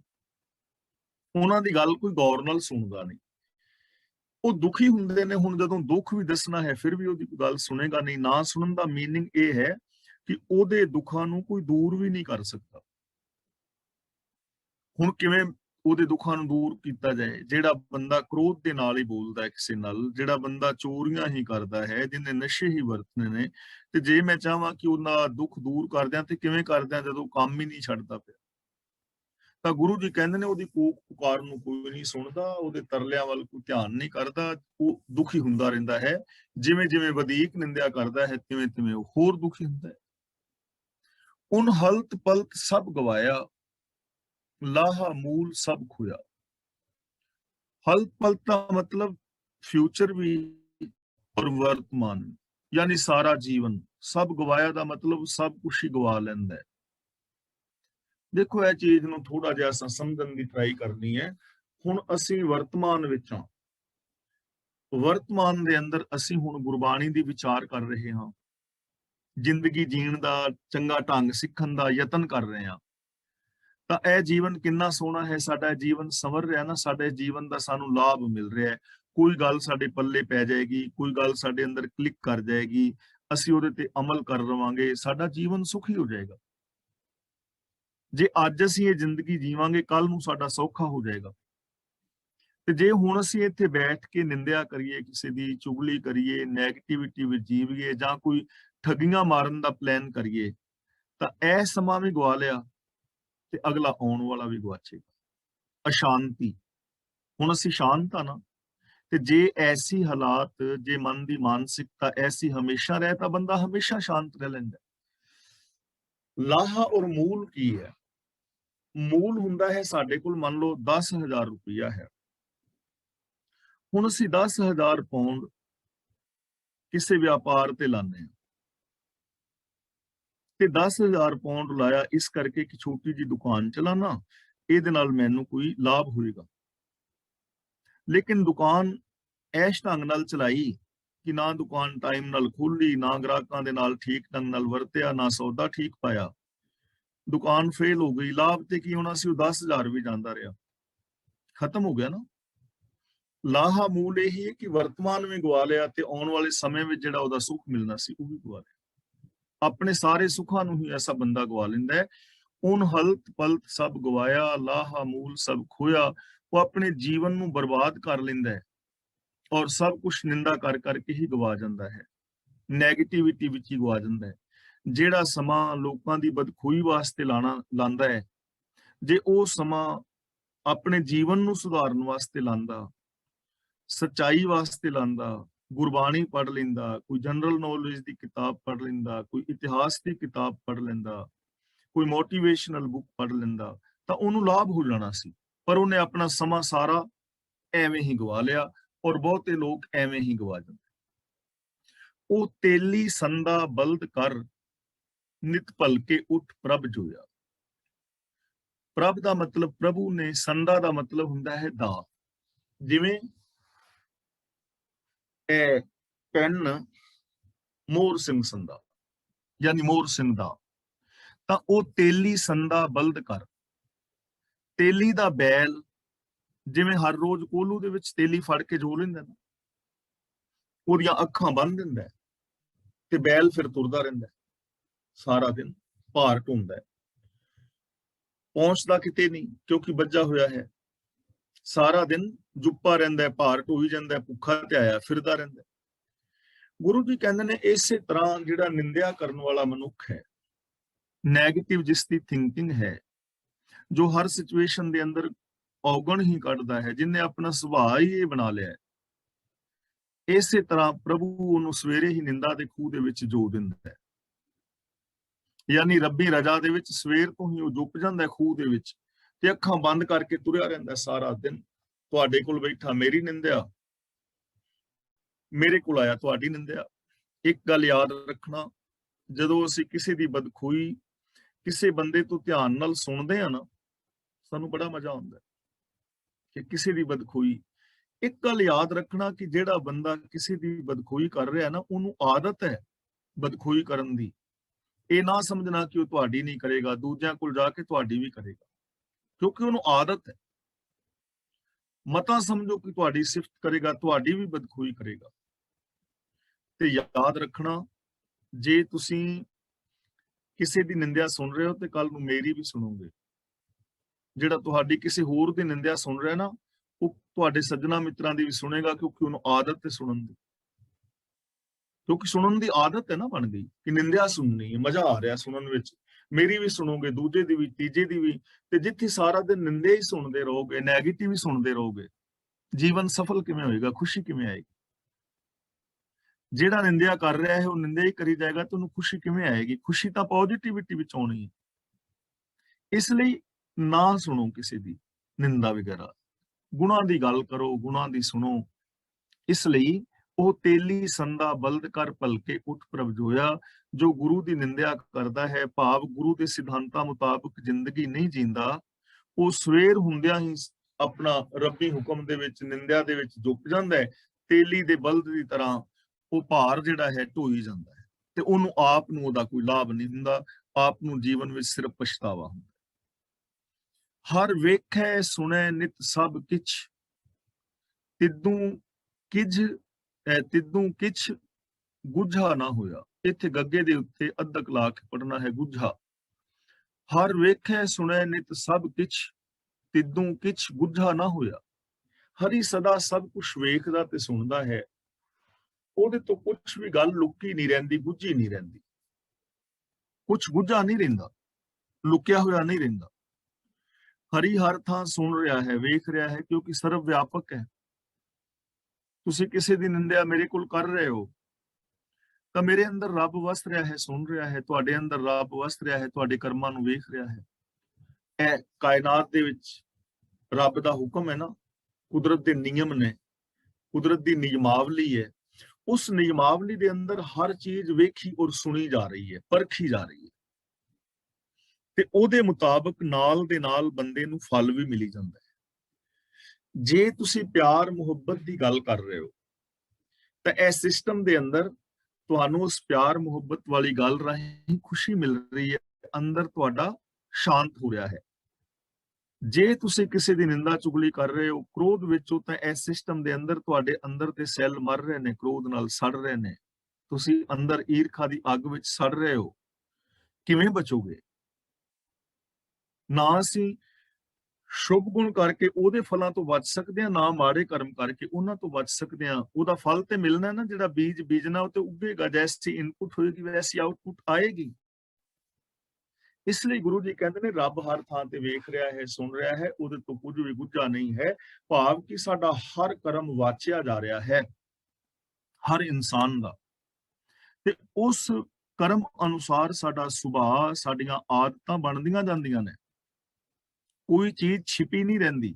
ਕਿੰਨਾ ਕੁ ਤੁਸੀਂ ਛੁਪਾਓਗੇ? ਕਿਉਂਕਿ ਤੁਹਾਡੀ ਆਦਤਾਂ, ਤੁਹਾਡੇ ਸੁਭਾਅ ਦੇ ਵਿੱਚੋਂ ਜੇ ਗੁੱਸਾ ਹੈ ਤੇ ਉਹਨੇ ਪ੍ਰਗਟ ਹੋ ਜਾਣਾ ਹੈ, ਜੇ ਆਪਣਾ ਲੋਭ ਹੈ ਤਾਂ ਉਹਨੇ ਪ੍ਰਗਟ ਹੋ ਜਾਣਾ ਹੈ, ਈਰਖਾ ਨੇ ਪ੍ਰਗਟ ਹੋ ਜਾਣਾ ਹੈ, ਥਾਂ ਥਾਂ ਤੇ ਪ੍ਰਗਟ ਹੋਏਗਾ। ਜਦੋਂ ਅਸੀਂ ਗੱਲਬਾਤ ਕਰਾਂਗੇ ਤਾਂ ਸਾਡੀ ਗੱਲਬਾਤ 'ਚ ਵੀ ਪਤਾ ਲੱਗ ਜਾਣਾ ਵੀ ਅਸੀਂ ਹੁਣ ਈਰਖਾ ਨਾਲ ਕਰ ਰਹੇ ਹਾਂ ਕਿ ਪ੍ਰੇਮ ਨਾਲ ਕਰ ਰਹੇ ਹਾਂ। ਲੱਗ ਜਾਣਾ ਨਾ ਪਤਾ, ਗੁੱਝਾ ਕਿਵੇਂ ਰਹੇਗਾ? ਕਿਉਂਕਿ ਸਿਸਟਮ ਦੇ ਅੰਦਰ ਸਾਡਾ ਅੰਦਰ ਬਣੀ ਜਾ ਰਿਹਾ ਹੈ, ਸਾਰਾ ਕੁਝ ਪ੍ਰਗਟ ਹੋਈ ਜਾਣਾ ਹੈ। ਇਸੇ ਨੂੰ ਕਹਿੰਦੇ ਨੇ ਕਿ ਰੱਬ ਹਰ ਚੀਜ਼ ਨੂੰ ਸੁਣ ਰਿਹਾ ਹੈ, ਵੇਖ ਰਿਹਾ ਹੈ, ਉਹ ਤੋਂ ਕੁਝ ਵੀ ਗੁੱਝਾ ਨਹੀਂ ਹੈ। ਉਹਨੂੰ ਇਮੋਸ਼ਨਲ ਬਲੈਕਮੇਲ ਨਹੀਂ ਕੀਤਾ ਜਾ ਸਕਦਾ। ਰੱਬ ਨੂੰ, ਰੱਬ ਦੇ ਹੁਕਮ ਨੂੰ, ਸਿਸਟਮ ਨੂੰ ਧੋਖਾ ਨਹੀਂ ਦਿੱਤਾ ਜਾ ਸਕਦਾ। ਇਸ ਲਈ ਸਾਨੂੰ ਚੰਗੀ ਜ਼ਿੰਦਗੀ ਜੀਣੀ ਚਾਹੀਦੀ ਹੈ। ਜੈਸਾ ਬੀਜੇ ਸੋ ਲੁਣੈ, ਜਿਹਾ ਪੁਰਬ ਕਿਨੈ ਬੋਇਆ। ਪੁਰਬ ਦਾ ਮਤਲਬ ਪਹਿਲਾਂ ਜਿਹੜਾ ਬੀਤ ਗਿਆ ਸਮਾਂ ਹੈ। ਜੈਸਾ ਬੀਜੈ, ਇਹ ਰੱਬੀ ਹੁਕਮ ਹੈ। कि ਜਿਹੋ ਜਿਹਾ ਕੋਈ ਬੀਜ ਬੀਜਦਾ ਹੈ ਸੋ ਲੁਣਾ ਹੈ। ਲੁਣੇ ਦਾ ਮਤਲਬ ਵੱਢਦਾ ਹੈ, ਉਹ ਹੀ ਵੱਢਦਾ ਹੈ। ਜਿਹਾ ਪੁਰਬ ਕਿਨੇ ਬੋਇਆ, ਜੈਸਾ ਪੂਰਬ ਦੇ ਅੰਦਰ ਕਿਸੇ ਨੇ ਬੀਜ ਬੀਜਿਆ ਹੈ ਪਹਿਲਾਂ। ਹੁਣ ਦੇਖੋ ਕਣਕ ਹੈ ਨਾ, 4-5 ਮੇਰੇ ਖਿਆਲ 3-4 ਮਹੀਨੇ ਬਾਅਦ ਜਿਹੜੀ ਕਣਕ ਦੀ ਫਸਲ ਹੁੰਦੀ ਹੈ। ਅੰਬ ਦਾ ਪੇੜ ਹੈ ਤਾਂ 3-4 ਸਾਲ 4 ਸਾਲ ਬਾਅਦ ਉਹਨੂੰ ਅੰਬ ਲੱਗਦੇ ਨੇ। ਹੁਣ ਜੇ 4 ਸਾਲ ਪਹਿਲਾਂ, ਪੁਰਬ ਦਾ ਮਤਲਬ ਪਹਿਲੇ ਪਿਛਲੇ ਸਮੇਂ ਵਿੱਚ ਜਿਹੜਾ ਬੀਤਿਆ ਹੈ, ਜੇ ਕਿਸੇ ਨੇ ਅੰਬ ਦੀ ਗੁਟਲੀ ਬੀਜੀ ਹੈ ਤੇ ਅੰਬ ਖਾਏਗਾ ਨਾ। ਸੰਤਰੇ ਬੀਜੇ ਨੇ, ਸੰਤਰੇ ਖਾਏਗਾ। ਜੇ ਕਿੱਕਰ ਦੇ ਬੀਜ ਬੀਜੇ ਨੇ ਤੇ ਕਿੱਕਰ ਦੇ ਬੀਜ ਬੀਜ ਕੇ ਜੇ ਕੋਈ ਕਹੇ ਕਿ ਹੁਣ ਇਸ ਕਿੱਕਰ ਨੂੰ ਅੰਗੂਰ ਲੱਗਣ, ਤਾਂ ਅੰਗੂਰ ਨਹੀਂ ਲੱਗਣਗੇ। 4 ਸਾਲ ਪਹਿਲਾਂ ਬੀਜਿਆ ਸੀ ਨਾ ਬੀਜ। ਬੇਸ਼ੱਕ ਉਹਦਾ ਫਲ 4 ਸਾਲ ਬਾਅਦ ਮਿਲ ਰਿਹਾ, ਪਰ ਮਿਲੇਗਾ ਤੇ ਉਹ ਨਾ ਜੋ ਬੀਜਿਆ ਸੀ। ਜੋ ਅਸੀਂ ਸੋਚ ਰਹੇ ਹਾਂ, ਜੋ ਅਸੀਂ ਕਰ ਰਹੇ ਹਾਂ, ਸਾਡੇ ਅੰਦਰ ਉਹ ਸੁਭਾਅ ਬਣਦਾ ਚਲਾ ਜਾ ਰਿਹਾ ਹੈ। ਜੈਸੇ ਅਸੀਂ ਅੰਦਰ ਸੰਸਕਾਰ ਪੈਦਾ ਕਰ ਰਹੇ ਹਾਂ, ਬੀਜ ਬੀਜ ਰਹੇ ਹਾਂ, ਫਲ ਤੇ ਉਹਨਾਂ ਦਾ ਮਿਲਣਾ ਹੈ। ਜੇ ਹਰ ਵਕਤ ਨੈਗੇਟਿਵ ਸੋਚਦੇ ਹੋ ਤਾਂ ਅੰਦਰ ਤਾਂ ਨੈਗੇਟਿਵ ਜਿਹੜੇ ਨੇ ਨਿਊਰਨਲ ਪੈਟਰਨ ਬਣ ਜਾਣੇ ਨੇ ਨਾ। ਦਿਮਾਗ ਨੇ, ਤੁਹਾਡੇ ਸਬਕੌਂਸ਼ੀਅਸ ਨੇ, ਤੁਹਾਡੇ ਮਨ ਨੇ ਤਾਂ ਉਹੋ ਜਿਹਾ ਸੁਭਾਅ ਬਣਾ ਲੈਣਾ ਜਿਹੋ ਜਿਹੇ ਵਿਚਾਰ ਰੋਜ਼ ਕਰੀ ਜਾ ਰਹੇ ਹੋ, ਤੇ ਅੱਗੇ ਵੱਢੋਗੇ ਤੇ ਉਹੀ ਨਾ। ਹੁਣ ਕਈ ਵਾਰ ਅਸੀਂ ਸੋਚਦੇ ਹਾਂ ਪਤਾ ਨਹੀਂ ਆ ਦੁੱਖ ਕਿੱਥੋਂ ਆ ਗਿਆ। ਕਿਤੋਂ ਨਹੀਂ ਆਇਆ, ਸਾਡੇ ਆਪਣੇ ਹੀ ਕੀਤੇ ਕਰਮ ਦਾ ਫਲ ਹੈ। ਜੇ ਸਾਡੇ ਅੰਦਰ ਅੱਜ ਡਰ ਹੈ ਜਾਂ ਡਿਪਰੈਸ਼ਨ ਹੈ ਤਾਂ ਉਹ ਇੱਕਦਮ ਨਹੀਂ ਆ ਜਾਂਦਾ। ਆ ਜਿਹੜੇ ਫੋਬੀਆ ਵਗੈਰਾ ਦੇ ਰੋਗ ਨੇ ਨਾ, ਇਹ ਰੋਗ ਆਉਂਦਿਆਂ 10-10 12-12 ਸਾਲ ਲੱਗ ਜਾਂਦੇ ਨੇ। ਜਿਵੇਂ ਆ ਡਿਪਰੈਸ਼ਨ ਦੀ ਬਿਮਾਰੀ ਹੈ ਤੇ ਇੱਕ ਦਿਨ ਵਿੱਚ ਕੋਈ ਡਿਪਰੈਸ ਨਹੀਂ ਹੋ ਜਾਂਦਾ, ਉਹਨੂੰ ਟਾਈਮ ਲੱਗਦਾ ਹੈ। ਪਿਛਲੀਆਂ ਕਿੰਨੀਆਂ ਘਟਨਾਵਾਂ ਵਾਪਰੀਆਂ ਹੁੰਦੀਆਂ ਨੇ, ਕਿਸੇ ਪਿਆਰੇ ਦੀ ਮੌਤ ਹੋ ਗਈ ਹੈ, ਵਪਾਰ ਵਿੱਚ ਘਾਟਾ ਪੈ ਗਿਆ ਹੈ, ਕਿਤੇ ਘਰ ਦੇ ਅੰਦਰ ਕਲੇਸ਼ ਹੈ, ਜਾਂ ਕਿਤੇ ਹੀਨ ਭਾਵਨਾ ਹੋ ਗਈ, ਜਾਂ ਹੋਰ ਕੁਝ ਐਸਾ ਮਤਲਬ ਹੋ ਕੇ ਹੌਲੇ ਹੌਲੇ। ਤੇ ਫਿਰ ਜੇ ਕੋਈ ਅੱਜ ਕਹੇ ਮੈਂ ਤੇ ਅੱਜ ਤੇ ਕੁਝ ਵੀ ਨਹੀਂ ਕੀਤਾ, ਬਈ ਅੱਜ ਨਹੀਂ ਕੀਤਾ, ਬੀਜ ਪਿਛਲੇ ਬੀਜੇ ਨੇ। ਪਿਛਲੇ ਦਾ ਮਤਲਬ ਪਿਛਲੇ ਜਨਮਾਂ ਵਿੱਚ ਨਹੀਂ, ਐਸੇ ਜਨਮ ਦੇ ਅੰਦਰ। ਤਾਂ ਜਿਹੋ ਜਿਹਾ ਕੋਈ ਬੀਜ ਬੀਜੇਗਾ, ਜੈਸੇ ਕਰਮ ਕਰੇਗਾ, ਉਹ ਉਹਨੂੰ ਵੱਢਣਾ ਪੈਣਾ ਹੈ, ਉਹਦਾ ਫਲ ਉਹਨੂੰ ਭੁਗਤਣਾ ਪੈਣਾ ਹੈ। ਜੇ ਅਸੀਂ ਕੱਲ ਕਿਸੇ ਨਾਲ ਮਾੜਾ ਬੋਲ ਬੈਠੇ ਹਾਂ ਤਾਂ ਅੱਜ ਸਾਡਾ ਰਿਸ਼ਤਾ ਜੇ ਟੁੱਟਿਆ ਹੈ ਤੇ ਸਾਨੂੰ ਆਪਣੇ ਕੀਤੇ ਕਰਮ ਦਾ ਫਲ ਹੀ ਭੁਗਤਣਾ ਪੈ ਰਿਹਾ। ਜਿਸ ਕਿਰਪਾ ਕਰੇ ਪ੍ਰਭ ਆਪਣੀ, ਤੇ ਸਤਿਗੁਰ ਕੇ ਚਰਨ ਧੋਇਆ। ਹੁਣ ਸਾਨੂੰ ਸੋਲੂਸ਼ਨ ਦੱਸ ਰਹੇ ਨੇ ਕਿ ਇਹਨਾਂ ਚੀਜ਼ਾਂ ਤੋਂ ਬਚਣ ਦਾ ਸਾਧਨ ਕੀ ਹੈ। ਤੇ ਜੇ ਤਾਂ ਅਸੀਂ ਕੁਝ ਐਸੇ ਕਰਮ ਕਰ ਬੈਠੇ ਹਾਂ ਕਿ ਅੱਜ ਅਸੀਂ ਦੁਖੀ ਹਾਂ, ਤਾਂ ਫਿਰ ਅੱਜ ਅਸੀਂ ਕੀ ਕਰੀਏ। ਤੇ ਜੇ ਸ਼ੁਰੂ ਤੋਂ ਕੋਈ ਚੰਗੀ ਜ਼ਿੰਦਗੀ ਜੀਣੀ ਚਾਹੁੰਦਾ ਹੈ ਕਿ ਦੁੱਖ ਆਉਣ ਹੀ ਨਾ, ਤੇ ਫਿਰ ਉਹ ਕੀ ਕਰੇ। ਉਹਦੇ ਵਾਸਤੇ ਗੁਰੂ ਜੀ ਕਹਿੰਦੇ ਨੇ ਜਿਸ ਕਿਰਪਾ ਕਰੇ ਪ੍ਰਭ ਆਪਣੀ। ਇਹਨੂੰ ਕਿਰਪਾ ਨਹੀਂ ਪੜਨਾ, ਕ੍ਰੀ ਪੜਨਾ ਹੈ। ਕ੍ਰੀ ਅੱਧਾ ਰਾਰਾ ਹੈ। ਜਿਸ ਕਿਰਪਾ ਕਰੇ ਪ੍ਰਭ ਆਪਣੀ, ਇਸ ਸਤਿਗੁਰ ਕੇ ਚਰਨ ਧੋਇਆ। ਜਿਸ ਦੇ ਉੱਤੇ ਰੱਬ ਰਹਿਮਤ ਕਰਦਾ ਹੈ ਉਹ ਸਤਿਗੁਰ ਦੇ ਚਰਨ ਧੋਂਦਾ ਹੈ। ਹੁਣ ਇੱਥੇ ਚਰਨ ਧੋਣ ਦਾ ਮਤਲਬ ਹੈ ਗੁਰੂ ਦੇ ਰਾਹ ਤੇ ਚੱਲਣਾ, ਨਿਮਰਤਾ ਦੇ ਨਾਲ, ਆਪਣੇ ਹੰਕਾਰ ਨੂੰ ਤਿਆਗ ਕੇ ਗੁਰੂ ਦੇ ਦੱਸੇ ਰਾਹ ਤੇ ਉਹ ਤੁਰਦਾ ਹੈ। ਹੁਣ ਜੇ ਗੁਰੂ ਦੇ ਚਰਨਾਂ ਨੂੰ ਧੋਣ ਦੀ ਗੱਲ ਕਰੀਏ ਤਾਂ ਅਸੀਂ ਗੁਰੂ ਗ੍ਰੰਥ ਸਾਹਿਬ ਜੀ ਦੇ ਚਰਨ ਨੇ, ਤਾਂ ਸ਼ਬਦ ਗੁਰੂ ਦੇ ਚਰਨ ਕਿਵੇਂ ਧੋਵਾਂ। ਚਰਨ ਧੋਣ ਦਾ ਮਤਲਬ ਹੈ ਗੁਰੂ ਦੇ ਦੱਸੇ ਰਾਹਾਂ ਤੇ ਤੁਰਨਾ। ਜਿਹੜੇ ਪਵਿੱਤਰ ਧੁੱਪੇ ਹੋਏ ਚਰਨ, ਸ਼ੁੱਧ ਸਰੂਪ ਜਿਹੜਾ ਰਾਹ ਹੈ ਸੱਚ ਦਾ, ਉਹ ਸੱਚੇ ਰਾਹ ਨੂੰ ਅਪਣਾ ਲੈ, ਗੁਰੂ ਦੇ ਚਰਨਾਂ ਦੀ ਸ਼ਰਨ ਵਿੱਚ ਜਾਂਦਾ ਹੈ। ਉਹ ਬਾਬਿਆਂ ਦੇ ਪੈਰ ਨਹੀਂ ਧੋਂਦਾ ਫਿਰਦਾ, ਮੜੀਆਂ ਕਬਰਾਂ ਤੇ ਨਹੀਂ ਜਾਂਦਾ, ਉਹ ਵਰਤਨ ਰਾਤੇ ਸਰਾਧ ਨਹੀਂ ਰੱਖਦਾ ਫਿਰਦਾ, ਉਹ ਜੰਗਲਾਂ ਦੇ ਵਿੱਚ ਨਹੀਂ ਭਟਕਦਾ ਫਿਰਦਾ, ਉਹ ਜਪ ਤਪ ਨਹੀਂ ਕਰਦਾ ਫਿਰਦਾ, ਉਹ ਧੂਣੀਆਂ ਨਹੀਂ ਲਾਉਂਦਾ। ਉਹ ਗੁਰੂ ਦੇ ਦੱਸੇ ਰਾਹ ਤੇ ਤੁਰਦਾ ਹੈ, ਗੁਰੂ ਦਾ ਜੋ ਵੇ ਆਫ ਲਾਈਫ ਹੈ ਉਹਨੂੰ ਅਪਣਾ ਲੈਂਦਾ ਹੈ। ਤਾਂ ਇਹਦਾ ਮਤਲਬ ਦੁੱਖਾਂ ਤੋਂ, ਨੈਗੇਟਿਵਿਟੀ ਤੋਂ, ਚਿੰਤਾਵਾਂ ਤੋਂ, ਝੋਰੇ ਕਾੜੇ ਅੰਦੇਸ਼ਿਆਂ ਤੋਂ, ਨਿੰਦਾ ਦੇ ਰੋਗ ਤੋਂ, ਦੁੱਖਾਂ ਦੇ ਨਰਕ ਤੋਂ ਬਚਣ ਦਾ ਇੱਕੋ ਇੱਕ ਵਸੀਲਾ ਹੈ ਗੁਰਬਾਣੀ ਅਨੁਸਾਰ ਜ਼ਿੰਦਗੀ ਜੀਣੀ। ਗੁਰੂ ਜੀ ਜੋ ਸਾਨੂੰ ਗੁਣ ਦੱਸ ਰਹੇ ਨੇ, ਇਹਨਾਂ ਗੁਣਾਂ ਨੂੰ ਆਪਣੀ ਜ਼ਿੰਦਗੀ ਵਿੱਚ ਇੰਪਲੀਮੈਂਟ ਕਰਨਾ, ਇਹ ਇੱਕੋ ਇੱਕ ਸਾਧਨ ਹੈ। ਗੁਰ ਸਤਗੁਰ ਪਿੱਛੇ ਤਰ ਗਿਆ, ਜਿਉਂ ਲੋਹਾ ਕਾਟ ਸੰਗੋਇਆ। ਸੰਗੋਇਆ ਦਾ ਮਤਲਬ ਲੱਕੜੀ ਦੇ ਨਾਲ, ਸੰਗ ਦੇ ਨਾਲ। ਕਾਠ ਦਾ ਮਤਲਬ ਲੱਕੜੀ, ਲੋਹਾ ਦਾ ਮਤਲਬ ਲੋਹਾ। ਗੁਰ ਸਤਗੁਰ ਪਿੱਛੇ ਤਰ ਗਿਆ। ਹੁਣ ਲੋਹਾ ਕਾਠ ਸੰਗੋਇਆ ਦਾ ਮਤਲਬ ਜਿਵੇਂ ਕਾਠ ਦੇ ਨਾਲ ਲੋਹਾ ਤਰ ਜਾਂਦਾ। ਇੱਕ ਲੱਕੜੀ ਤਰੀ ਜਾ ਰਹੀ ਹੈ ਤੇ ਜੇ ਲੱਕੜੀ ਦੇ ਵਿੱਚ ਕੋਈ ਕਿੱਲ ਠੁਕਿਆ ਤੇ ਉਹ ਵੀ ਤਰਦਾ ਜਾ ਰਿਹਾ ਹੈ। ਵੈਸੇ ਕਿੱਲ ਸੁੱਟੋਗੇ ਪਾਣੀ ਦੇ ਵਿੱਚ ਡੁੱਬ ਜਾਏਗਾ, ਪਰ ਲੱਕੜੀ ਦੇ ਨਾਲ ਤਰੀ ਜਾਂਦਾ ਨਾ।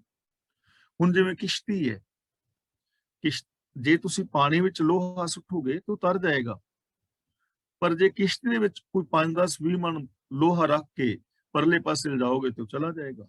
ਲੋਹਾ ਵੀ ਤਰ ਗਿਆ ਨਾ ਲੱਕੜੀ ਦੇ ਨਾਲ।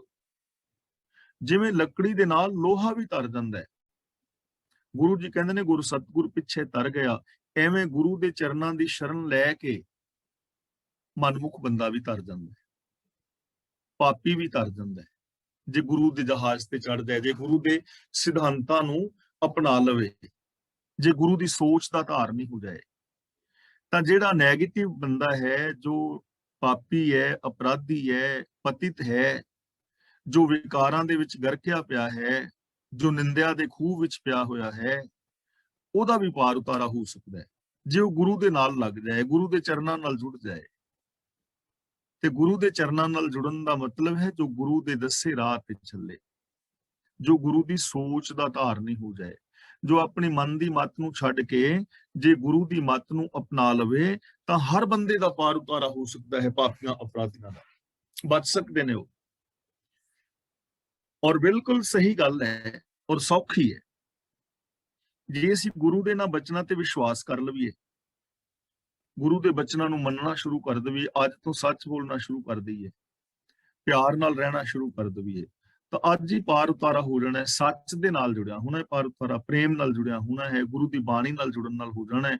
ਤਾਂ ਗੁਰੂ ਜੀ ਕਹਿੰਦੇ ਨੇ ਜਿਵੇਂ ਲੱਕੜੀ ਦੇ ਨਾਲ ਲੋਹਾ ਤਰ ਜਾਂਦਾ ਹੈ ਲੱਕੜੀ ਦਾ ਸੰਗ ਕਰਕੇ, ਐਵੇਂ ਗੁਰੂ ਦਾ ਸੰਗ ਕਰਕੇ, ਗੁਰੂ ਦੀ ਬਾਣੀ ਦਾ ਸੰਗ ਕਰਕੇ ਨਿੰਦਕ ਵੀ ਤਰ ਸਕਦੇ ਨੇ, ਉਹ ਇਸ ਰੋਗ ਤੋਂ ਬਚ ਸਕਦੇ ਨੇ, ਨੈਗੇਟਿਵਿਟੀ ਤੋਂ ਬਚਿਆ ਜਾ ਸਕਦਾ ਹੈ। ਜਨ ਨਾਨਕ ਨਾਮ ਧਿਆਏ ਤੂੰ, ਜਪ ਹਰ ਹਰ ਨਾਮ ਸੁਖ ਹੋਇਆ। ਹੁਣ ਦੇਖੋ ਦੋ ਚੀਜ਼ਾਂ ਕਹੀਆਂ ਨੇ, ਜਨ ਨਾਨਕ ਨਾਮ ਧਿਆਏ ਤੂੰ, ਫਿਰ ਅੱਗੇ ਕਿਹਾ ਹੈ ਜਪ ਹਰ ਹਰ ਨਾਮ ਸੁਖ ਹੋਇਆ, ਯਾਨੀ ਜਪ ਵੀ ਕਿਹਾ ਹੈ, ਧਿਆਏ ਵੀ ਕਿਹਾ ਹੈ।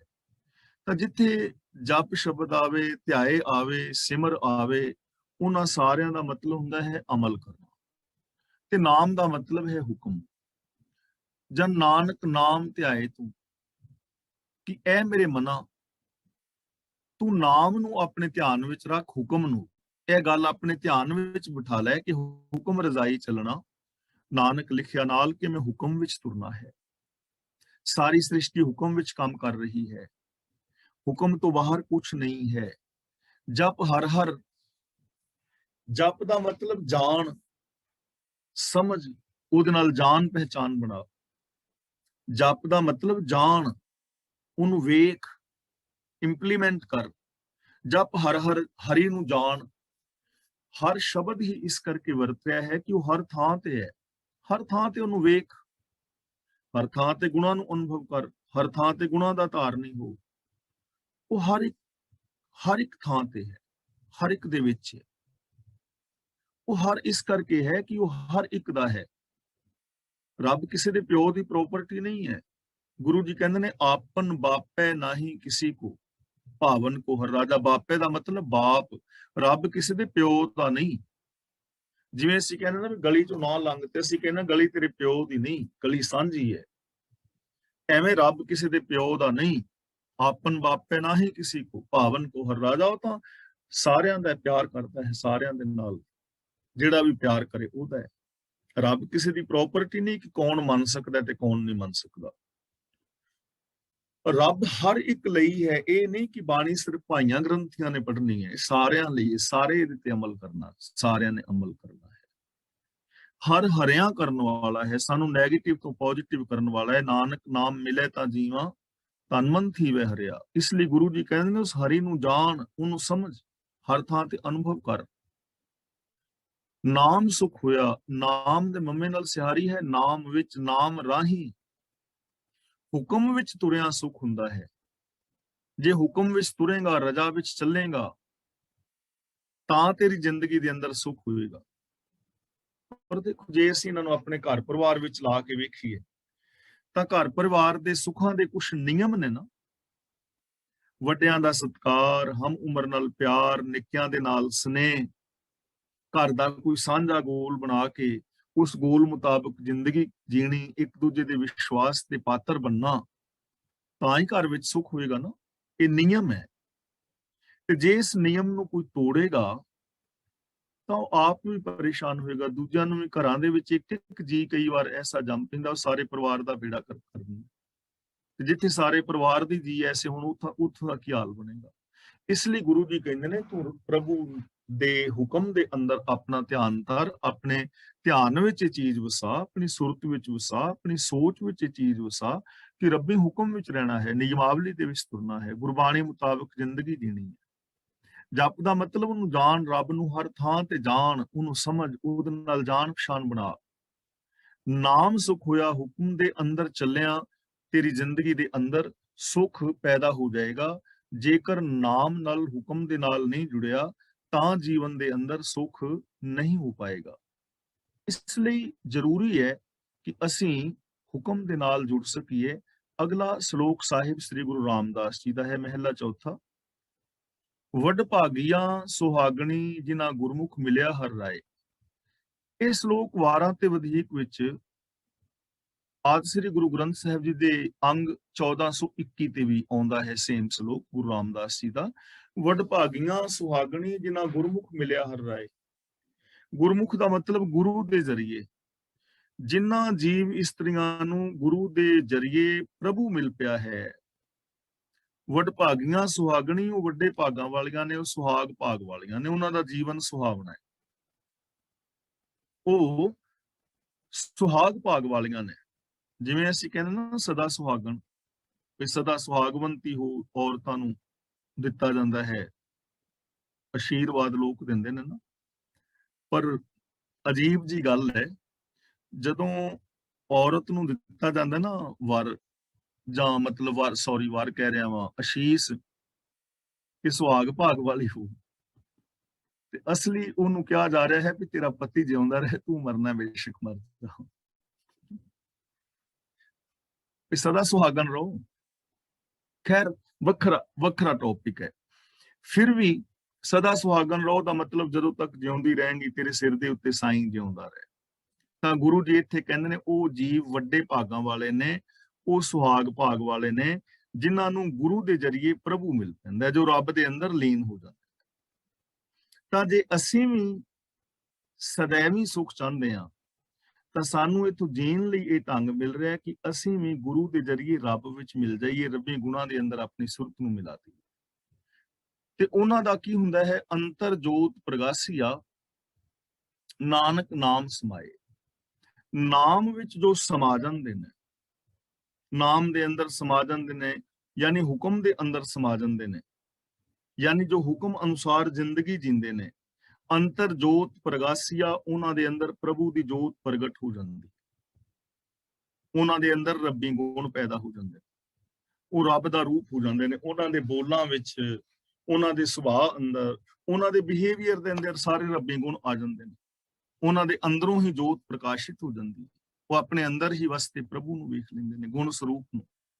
ਕੌਣ ਵੇਖ ਲੈਂਦੇ ਨੇ? ਜਨ ਨਾਨਕ ਨਾਮ ਸਮਾਏ, ਜੋ ਨਾਮ ਵਿੱਚ ਸਮਾ ਜਾਂਦੇ ਨੇ। ਨਾਮ ਦਾ ਮਤਲਬ ਇੱਥੇ ਹੈ ਹੁਕਮ, ਹੁਕਮ ਰਜ਼ਾਈ ਚੱਲਣਾ। ਜਿਨ੍ਹਾਂ ਦੀ ਸੁਰਤ, ਜਿਨ੍ਹਾਂ ਦੀ ਸੋਚ ਦੇ ਅੰਦਰ ਰੱਬੀ ਹੁਕਮ ਹੈ, ਜਿਨ੍ਹਾਂ ਦੀ ਸੋਚ ਹੁਕਮ ਅੰਦਰ ਸਮਾ ਗਈ ਹੈ, ਉਹਨਾਂ ਦੇ ਅੰਦਰੋਂ ਉਹ ਰੱਬੀ ਜੋਤ ਪ੍ਰਗਟ ਹੋ ਜਾਏਗੀ। ਉਹ ਫਿਰ ਮਹਿਸੂਸ ਕਰਨਗੇ, ਤੋਹੀ ਮੋਹੀ ਮੋਹੀ ਤੋਹੀ ਅੰਤਰ ਕੈਸਾ, ਕਨਿਕ ਕਟਿਕ ਜਲ ਤਰੰਗ ਜੈਸਾ, ਜੋ ਪੈ ਹਮ ਨਾ ਪਾਪ ਕਰੰਤਾ, ਇਹ ਅਨੰਤਾ ਪਤਿਤ ਪਾਵਨ ਨਾਮ ਕੈਸੇ ਹੁੰਦਾ। ਤਾਂ ਅੱਜ ਦੀ ਵਿਚਾਰ ਅਸੀਂ ਇੱਥੇ ਸਮਾਪਤ ਕਰਦੇ ਹਾਂ। ਜੇ ਕਿਸੇ ਵੀਰ ਭੈਣ ਨੇ